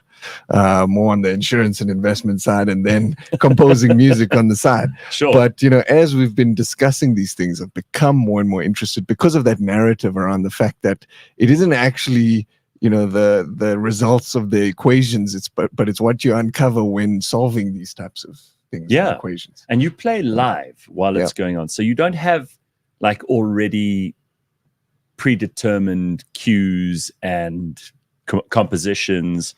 You go into this and you do it live, so it's different every time. So it's sort of, I like how Luca describes, it's like 50 to 70% sort of fixed, because we need to we compose together. Actually, we come up with a storyline and compose together, because each section needs its sort of own feel. Yeah. So our current talk is contrasting the gravity theory versus the theory of the small, quantum mechanics. I hope I'm getting that right. Yeah, you're getting it right. I've seen the talk 30 times, so I should be getting it right. So it's like making the one theory feel big, which is generally legato, sort of low notes, expansive type of music. And then quantum theory is very light, very staccato, upper end of the keyboard. So there's those things that we need to iron out, but then the other 50 to 30% is sort of true improvised. that you could hear like a few notes? Luca told me this about you, so I don't know. I don't want to embarrass you here, but you can hear like a few notes of a song, and you can pretty much work out how the rest of it goes. Yeah, that's how I sort of started playing. My dad loved Scarborough Fair by Simon and Garfunkel. Are you going to Scarborough Fair? Yeah. So when we had that little hi-fi machine with all the stacks of CDs next to it, Queen greatest hits, and then Simon and Garfunkel was there. Right. And then they always used to play this, and then he just loved that song so much, even my mom. And then we had this old upright piano that was, the previous owner of the house, and then it had keys missing. But I had this sudden urge the one day to just learn that. I'd never played before, but I wanted to just impress my dad by learning the song. So I didn't have sheet music or anything, but I put the CD in, I listened to that song, and I sort of just worked out how to do the melody. And then by the time he came back from work, I played the song for him. And imagine how much better it was when they actually tuned the piano. When you got those missing keys. Because you were actually playing a G, but it was an A. Yeah. And you didn't have to sing. Your dad heard the song, he was like, what is this? It got marginally better. You didn't have to like sing the missing notes, like the keys that were out. But there is something that links music to mathematics. We all know about this. People who are well versed in reading and writing music can tell you, the sort of stuff that you were composing, whether it was stuff that you'd heard before or stuff that was completely original. Those scales, the timing, the movement of a melody, the fractions, all of that stuff has a lot to do with maths. So there's kind of an overlap there too, right? Yeah, I mean, even to go as far as to say some specific chord progressions invoke certain addictive qualities that and when feelings. You if you play something in the minor key, it feels down and depressing, and it makes you feel like, oh, this is sad. Yeah. But if you play it in the major, it's like very upbeat and happy. Yeah. And you can do the same song in both. Yeah. And even I sometimes lose track of that when Luca serves as a good, sense check or barometer to say, actually, that sounds, I want to invoke more of an ominous feeling here. And this is starting to sound very happy. Okay, maybe not as extreme as that, but subtle things like just a repetitive note versus something where I put the sustain pedal on and actually, that invokes a certain emotion there. So, like we're becoming even more fine-tuned in terms of the craft. The way we started was he asked if I could play Interstellar and Hans, other Pirates of the Caribbean, Hans Zimmer covers. Then we realized actually we can't scale with other people's music. So I need to compose my own stuff. And admittedly, at that point, I had never even tried to compose. And then it just started happening. It's well, you just said the thing that I'm the most jealous of any person's talent is the ability to compose music. I mean, I find that it's like a kind of magic. If I see someone sitting down and I posted a video on Instagram yesterday of Christopher Cross explaining how they came up with the intro to Sailing. And I suddenly thought, I just wish I could write one great song, but I know I can't, right? It's just a thing some people have, and it's okay. I'll get over it eventually. But being super clever, which is what both of you have too, is also a really cool skill to have, because you can use that to explain it to those of us who are not as clever. And I think that's a really fantastic thing. If one kid comes to this show and they're suddenly gripped by the idea of, a neutron star, and they become in 10, 15 years time, the leading thought leader, the one who's coming up with the theory that makes sense on something that we haven't understood properly before. And that's like a contribution to humanity. It's not just, I was taught the kid to enjoy literature. This is a big deal. There was a beautiful moment. We did a show at Yeshiva College. Yeah. And it was the grade 1s to, I think, the grade 7 to 12. Sorry, grade 7 to 12. Yeah. Mm-hmm. And there was a girl that came up after me, after the show, and she's like, I never thought about science, but I think I'm going to look into it now. Mm-hmm. And it was just really sweet. She was just, like she said, just very simple, just like, thank you so much. I really enjoyed that. I always thought science was boring. I never thought about doing it, but you really made me into it. And maybe I'll do it in high school. I mean, in university. And then she left, and I was like, that's... But even the way she asked the question, she knew already so much about it, and she was wanted to look into it more. There was two people. There was a kid, the guy who was asking crazy questions, amazing questions. But there was a particular girl who was just showed the interest in wanting to go into it. And it was really nice. It was really touching. How much research do you have to keep doing to stay on top of these things? Because they're bringing out new papers every other day, and you can't be expected to be an expert in everything, but the universe is kind of everything. So how do you draw the line? Where do you get your material from? It's hard, because even now, when I was forming certain parts of the talk, new research comes out which almost invalidates certain things that I'm saying. But it doesn't invalidate it. It doesn't invalidate to the point where it's wrong. It's just a new proposed theory. So I need to draw the boundary between I'm trying to teach you something versus I'm trying to tell you a story.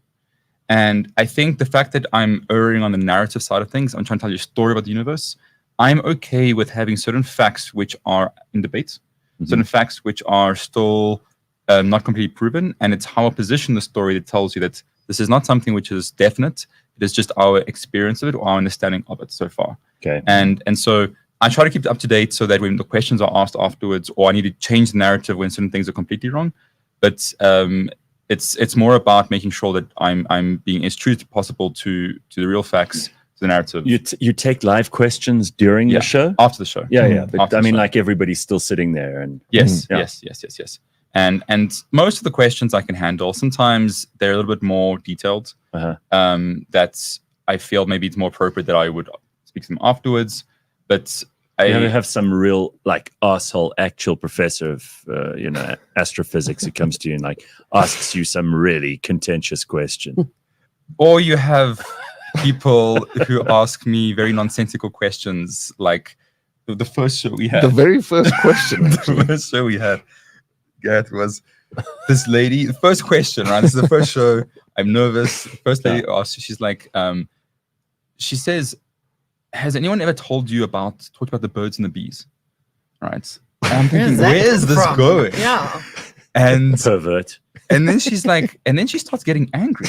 What? And then she goes on a rant about how scientists have messed up our way of thinking. and how no one has taught us about astral orgasmic projections. Oh wow! And that aliens She's like a drug addict hippie.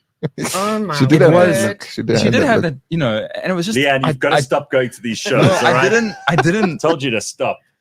It was crazy. So I managed to handle the Wow. question appropriately. What did you say? I told her that, you know, the beauty about Come buy science. yourself the rabbit. I said the beauty about science is that we can all have our thoughts and opinions about it, and we can be open to the possibilities. It's down to the Very techniques. diplomatic answer. It was very right? diplomatic. I think you're at I the had wrong people- show. I had people clapping afterwards from the answer. Okay, good. But the People point on is, our yes, side. there are some people have been very kind in most of it. Sure. No one has been trying to like sort of you know, Undermine the the show. show. Exactly. Mm. And if they do, I'll just say, you know what, let's have a chat afterwards. Yeah. And that's that. You're very polite. Yes. Do you- You're nice to it's probably like highly religious people that might have a problem because of perhaps the distinction between being told a story about how the universe was created versus how it really was. Just tell us quickly, because this is, I know it may or may not be part of your new show, but it's something that I've asked you before, like the birth of the universe and that singularity. Yeah. I mean, just explain that, because it's such a beautiful story. And this is something that did happen 14 billion years ago. It's, You yes. can date it exactly. Yeah, well, plus or minus, but yeah, it's roughly around there, you know. Yeah. And what's incredible is that the universe kind of came from nothing. That's for the crazy thing. How the hell did that happen? All right, so there's that we're still not kind of sure of, like what caused the Big Bang. But suppose this Big Bang happens, all of a sudden now you have an extremely hot universe. And by hot, I mean like highly energetic, and it expands by something which we called inflation. So inflation expands the universe.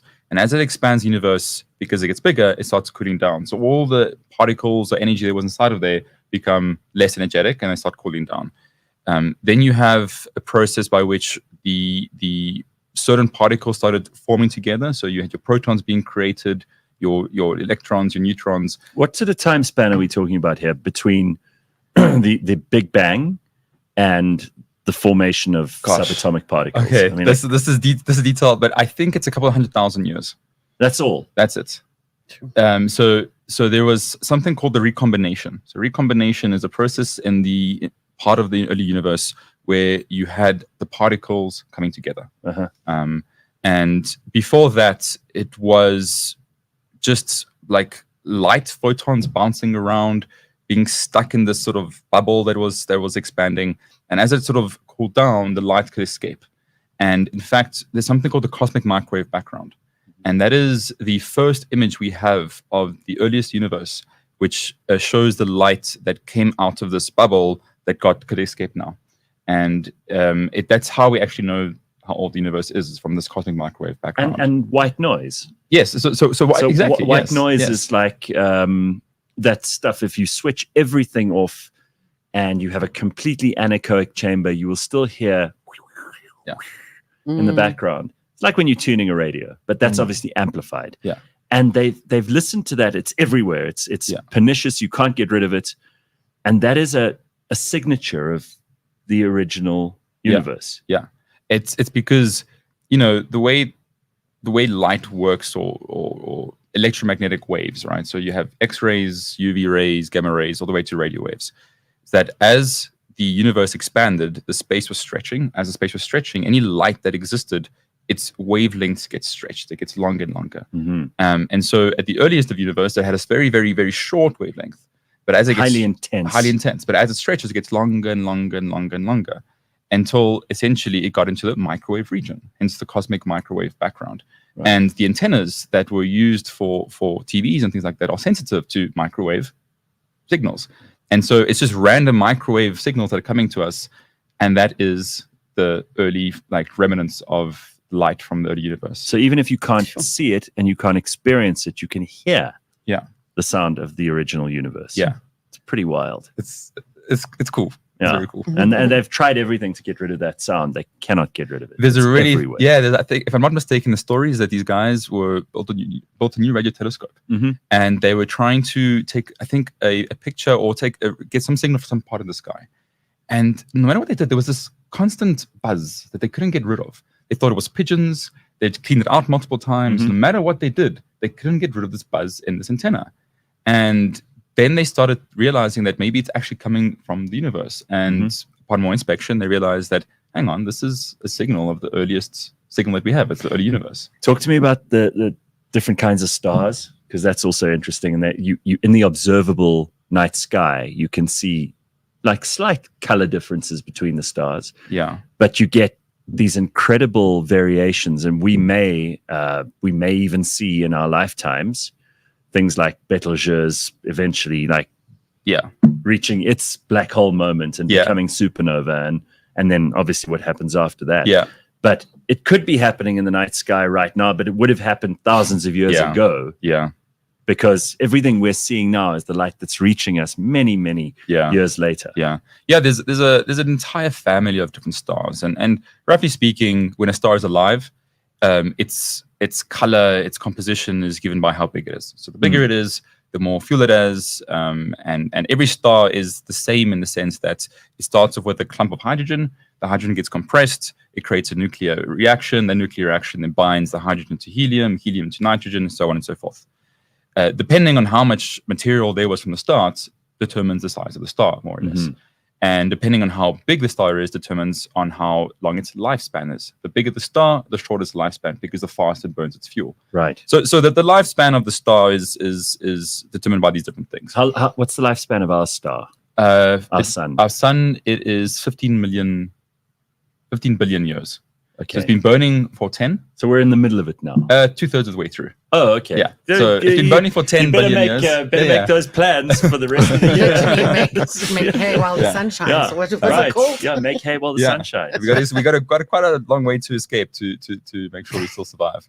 But it's the cool things happens after the death of the star. So once the star dies, there's many cool things that can happen, depending on how big it is, depending on the kind of actually depending mostly how big it is. It can either become a white dwarf, a black dwarf. It can go into it can explode into what is called a nova, where nova is just like a very sort of dim explosion. A supernova is a very bright explosion. Yeah, a nova is like it's a boring supernova. Right? Exactly. It can become a neutron star. Then you can get, if it's not just star, it can become a quasar. It can become a black hole. Neutron star is bloody interesting. I mean, that's like the most energy and the most light and power in the smallest little space, right? If I'm not mistaken, I remember seeing. What would it weigh? So it could billions of kilograms. You could have a star the size of, I think, a mountain or like a large city, but have the weight of the entire Earth. So it's like if a neutron star was the size of a teaspoon, it could have the weight of a mountain. That's kind of the scale. Like a little teaspoon size like that, but having the weight of an entire mountain. And so the gravity that has is just enormous, right? It pulls in everything around it. The physics that's happening around neutron stars, it's just mind-blowing. And they're there, they exist there. And the surface is spinning, like a couple of the percentage of the speed of light. It's spinning extremely fast. It's extremely heavy. It's phenomenal. Is there anything that could happen to planet Earth, taking into context the way the universe works, that actually scares you and you think might happen in your lifetime? This is actually, I wouldn't say anything scares me. I think what we're quite susceptible to from a universe perspective is obviously like asteroids. There was this thing in St. Francis we were talking about earlier. I don't know if you heard about this. Like a near miss. Well, it was a meteorite. They say it could have been a meteorite. So it broke up in the Earth's atmosphere over St. Francis Bay. And the sighting led to reports of objects falling into the ocean near Jeffreys Bay. Witnesses in other areas reported hearing a loud bang and feeling their houses shake, suggesting a meteorite explosion. The South African National Space Agency is yet to confirm if it was indeed a meteorite. But I mean, that happened this weekend. So there are things that are entering our atmosphere the whole time. There is. And the other one is, you have these solar flares. So solar flares are quite interesting. That a lot of our modern society is based on the fact that we have electronics working. And if you have a powerful enough jet of energy from like the sun or from other kind of cosmic events, those rays of energy will come through our atmosphere and will fry everything. And it will fry the electronics, and you'll have like a massive blackout in our society because of this. So that is imagine all comms going down. Yes. So that is quite an intense thing, and I think it's not scary, but that's definitely something that we're very susceptible to from planet Earth. We have a magnetic field which protects us from most of it, but to limit. If you have a very bright, very intense event that happens, it'll get through. Well, what are you scared of, Leigh-Ann? Yeah, just running out of wine. Haley's Wi-Fi. comment coming around a little bit too close. Like wine, Wi-Fi, and maybe knickknacks. All right, so tell us about the show itself. How long is it? An hour and a bit? Yeah, it's an hour and 30 minutes. Perfect. It is, I think, as you mentioned, divided into 3 acts. Excellent. It's at the Joburg Theatre, Nelson Mandela Theatre, 1,000 seats, the 13th and 14th September. The show's called Hidden Giants. Mm-hmm. And it's really it started off from the show that you saw, Gareth, Yes. Black Holes. Yeah. And the problem with that particular show is that we had YouTube clips. And so it was a lot of copyright issues. So what's amazing about this is that, we've gotten a graphics design agency to actually create the visuals for us. Nice. It's custom visuals, which are on brand, consistent across the entire talk. Used any AI? We have used some AI. Good. Yes. Yash has composed the music, like I said, from scratch for each individual So this part. is totally original. Totally original. And it's, in essence, just the journey of how we captured the first picture of the black hole. Amazing. Of how just insane and incredible black holes are, of how life was created as a function of potentially black holes, what the end of the universe will look like, and how black holes will be the last objects that remain in this universe. It'll be about the minds, Einstein, who conceptualized the mathematics required to come up with black holes. It explores just the importance of curiosity and how, if we can follow curiosity together with a tool like mathematics, we can make the most incredible discoveries of the world around us. And it then explores the engineering, the devices required to make the most fine-tuned measurements ever, like LIGO, which was a observatory which was able to measure vibrations in space and time to 1/10,000th the width of a proton. Yo. That is how small they had to measure the oscillations of space and time as the waves or gravitational waves were going through it, because 2 black holes merged a billion light years away. And Phenomenal. So it's that exploration. Jesus. And it to the point is to leave people with a sense of, cool, there's these black holes out there, which is very interesting. But we all have ideas in our lives that we often dismiss because we think it's stupid, or we think that society says that we shouldn't go down it. But what if you didn't? What if we stopped and actually explored those ideas we have in earnest and really allowed ourselves to learn the skills required to investigate these ideas? What could you uncover? And yeah. Debbie wants to know, are you doing any shows in Cape Town? We are in discussion with it. Okay. We're currently in discussion with the Baxter Theatre. Okay. And they seem very interested in doing something there. So we are hoping to organize a big screen for that, for the hall. If we can do that, that's the idea. Potentially end of November, Cape Town. Okay, so then you just said like stupid things. So why are you doing Mr. South Africa? I mean, if you're doing all this cool stuff and the universe, and you've got this real job, and I mean, yeah, she must be embarrassed.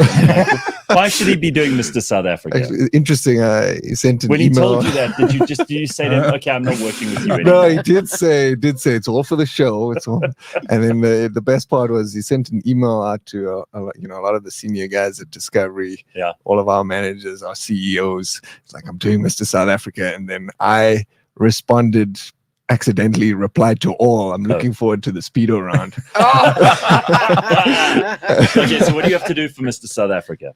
So there is a couple of challenges they've given us for Mr. South Africa. So firstly put, Mr. South Africa was something I did as an attempt to just do a different experience. I mean, one's source of, simply put, creativity is a function of the experiences that you've been exposed to. And by exposing myself to strange things, I believe I've become a much more of a creative person. Well, what's the strangest thing so far about Mr. South Africa that you weren't expecting? I've been having to promote brands that I don't know. I've been having to create content for brands. I've been having to advertise. Sounds horrible. It's exhausting, but it's, Gareth, if you commit to something in earnest, you'll always learn something. So is there a Speedo round? So there is. Oh, wow. So Okay. I've recently now made the top 10. So Okay. now congrats. thank you. So now Very we're on the good. finalists. and the speed run happens on the finals. And it's So you've been working out in between all of this universe on stage stuff? Put a stop to the McDonald's and all that No, stuff. I've stopped McDonald's. I've got a dietitian. Okay. I've gotten someone so one of the gyms, Gold's Gym, who's one of my sponsors, one of my advertising partners for South Africa, they've literally given me a personal trainer. It's working? Sorry? Is it working? It is. Okay, It is. good. I'm trying to get as ripped as possible for this round. Good man. So that's part of it. It's how you look. It's what you're doing for society. It's how you advertise and how you promote. It's those three elements. Are you someone who's brandable? Mhm. Are you someone who's making a difference? And are you someone who's, I guess, looks after themselves? Those are Okay. three components for Mr. South Well, the Africa. family pleased about this? They are. They are they're proud. And my mom was often saying, like, do you feel weird that maybe you're being objectified? And I don't know. I was like, I don't really care, to be honest. All right. I think I know why I'm doing this, and I know the purpose behind it, and people can think of it what they think. But as long as I'm getting something out of it which I believe is good, and I'm making a difference in what I can, that's fine. I don't know any Mr. South Africas. I wouldn't know who won it last year or the year before. Would you, Leigh-Ann? But maybe you'll change that. Maybe. Maybe you'll make it interesting. I think it's about bringing who you are. There aren't any other string theorists among the other contestants. No. There's another doctor. He's a medical doctor. Okay. But the rest of the guys work. One's an actor. I think some guy works in government. Okay, so it's a real mix. It's a real mix, and genuinely, it's like amazing people, very wholesome people. Very good. I went into this thing thinking, oh, it's gonna be a bunch of meatheads, not to be mean, but that's what I thought. And then I was genuinely surprised that they are wholesome people. For example, there was supposed to be this Cape Town event, and I got sick. I had really bad food poisoning, and I couldn't go. And they video called me to make sure I was part of the picture, and they checked how I was doing. Just caring people, and they didn't have to do that, but it just tells me that there's good character. What did you eat that gave you the food poisoning? McDonald's. I relapsed. For the one time I had McDonald's after 2 months, I relapsed. Stay away from the takeaways. You see? That's terrible. All right, so Yash, I don't know if we've got that all connected. Have they actually made? I mean, this is like, I don't think so. Let's just see, because you could play us out for the last bit of the show. I want Luca to talk about Mr. South Africa, and then you can post something right now about how stupid that is. Okay. That's interesting. So he's going to talk about what he's going to do as Mr. South Africa if he wins for world peace and all of that stuff, and you'll play something for us. I want something that is something inspirational and triumphant. Yeah, there we go. All right, so here we go. We're going to see it all happen live. The sound That's perfect. You go for it. All right, talk about it. Go. All right. Okay.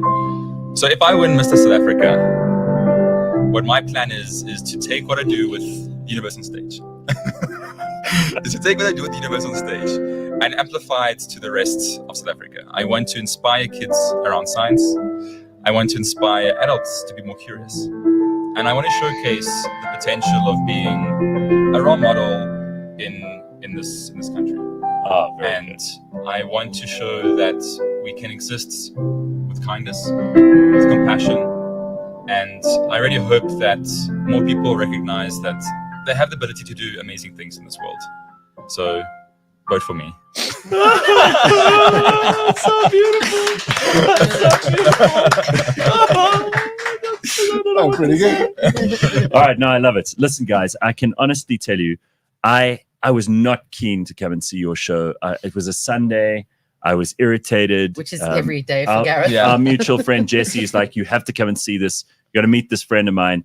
I was so goddamn pleased that I went. And I can honestly say that anybody who goes to this will have their minds blown. It is terrific. Doesn't matter how much or how little you know. There's always more to learn about the universe. And I'd rather learn it from people who can actually make it entertaining like you do. So well done. And I'm glad we finally got you into the show. I've been saying we would do this for months. So here they are. So go and check out what Luca and Yash are doing, and you will be very glad that you did. Thank you. All right. I just think it's a great idea. Guys, it's Gareth's birthday. Oh, get That's birthday. fucked, James. No, My no, birthday we're tomorrow. not. No, do not do this. Forget about it. No, that's the end of the show. All right, thank you very much. Very good. Bye-bye.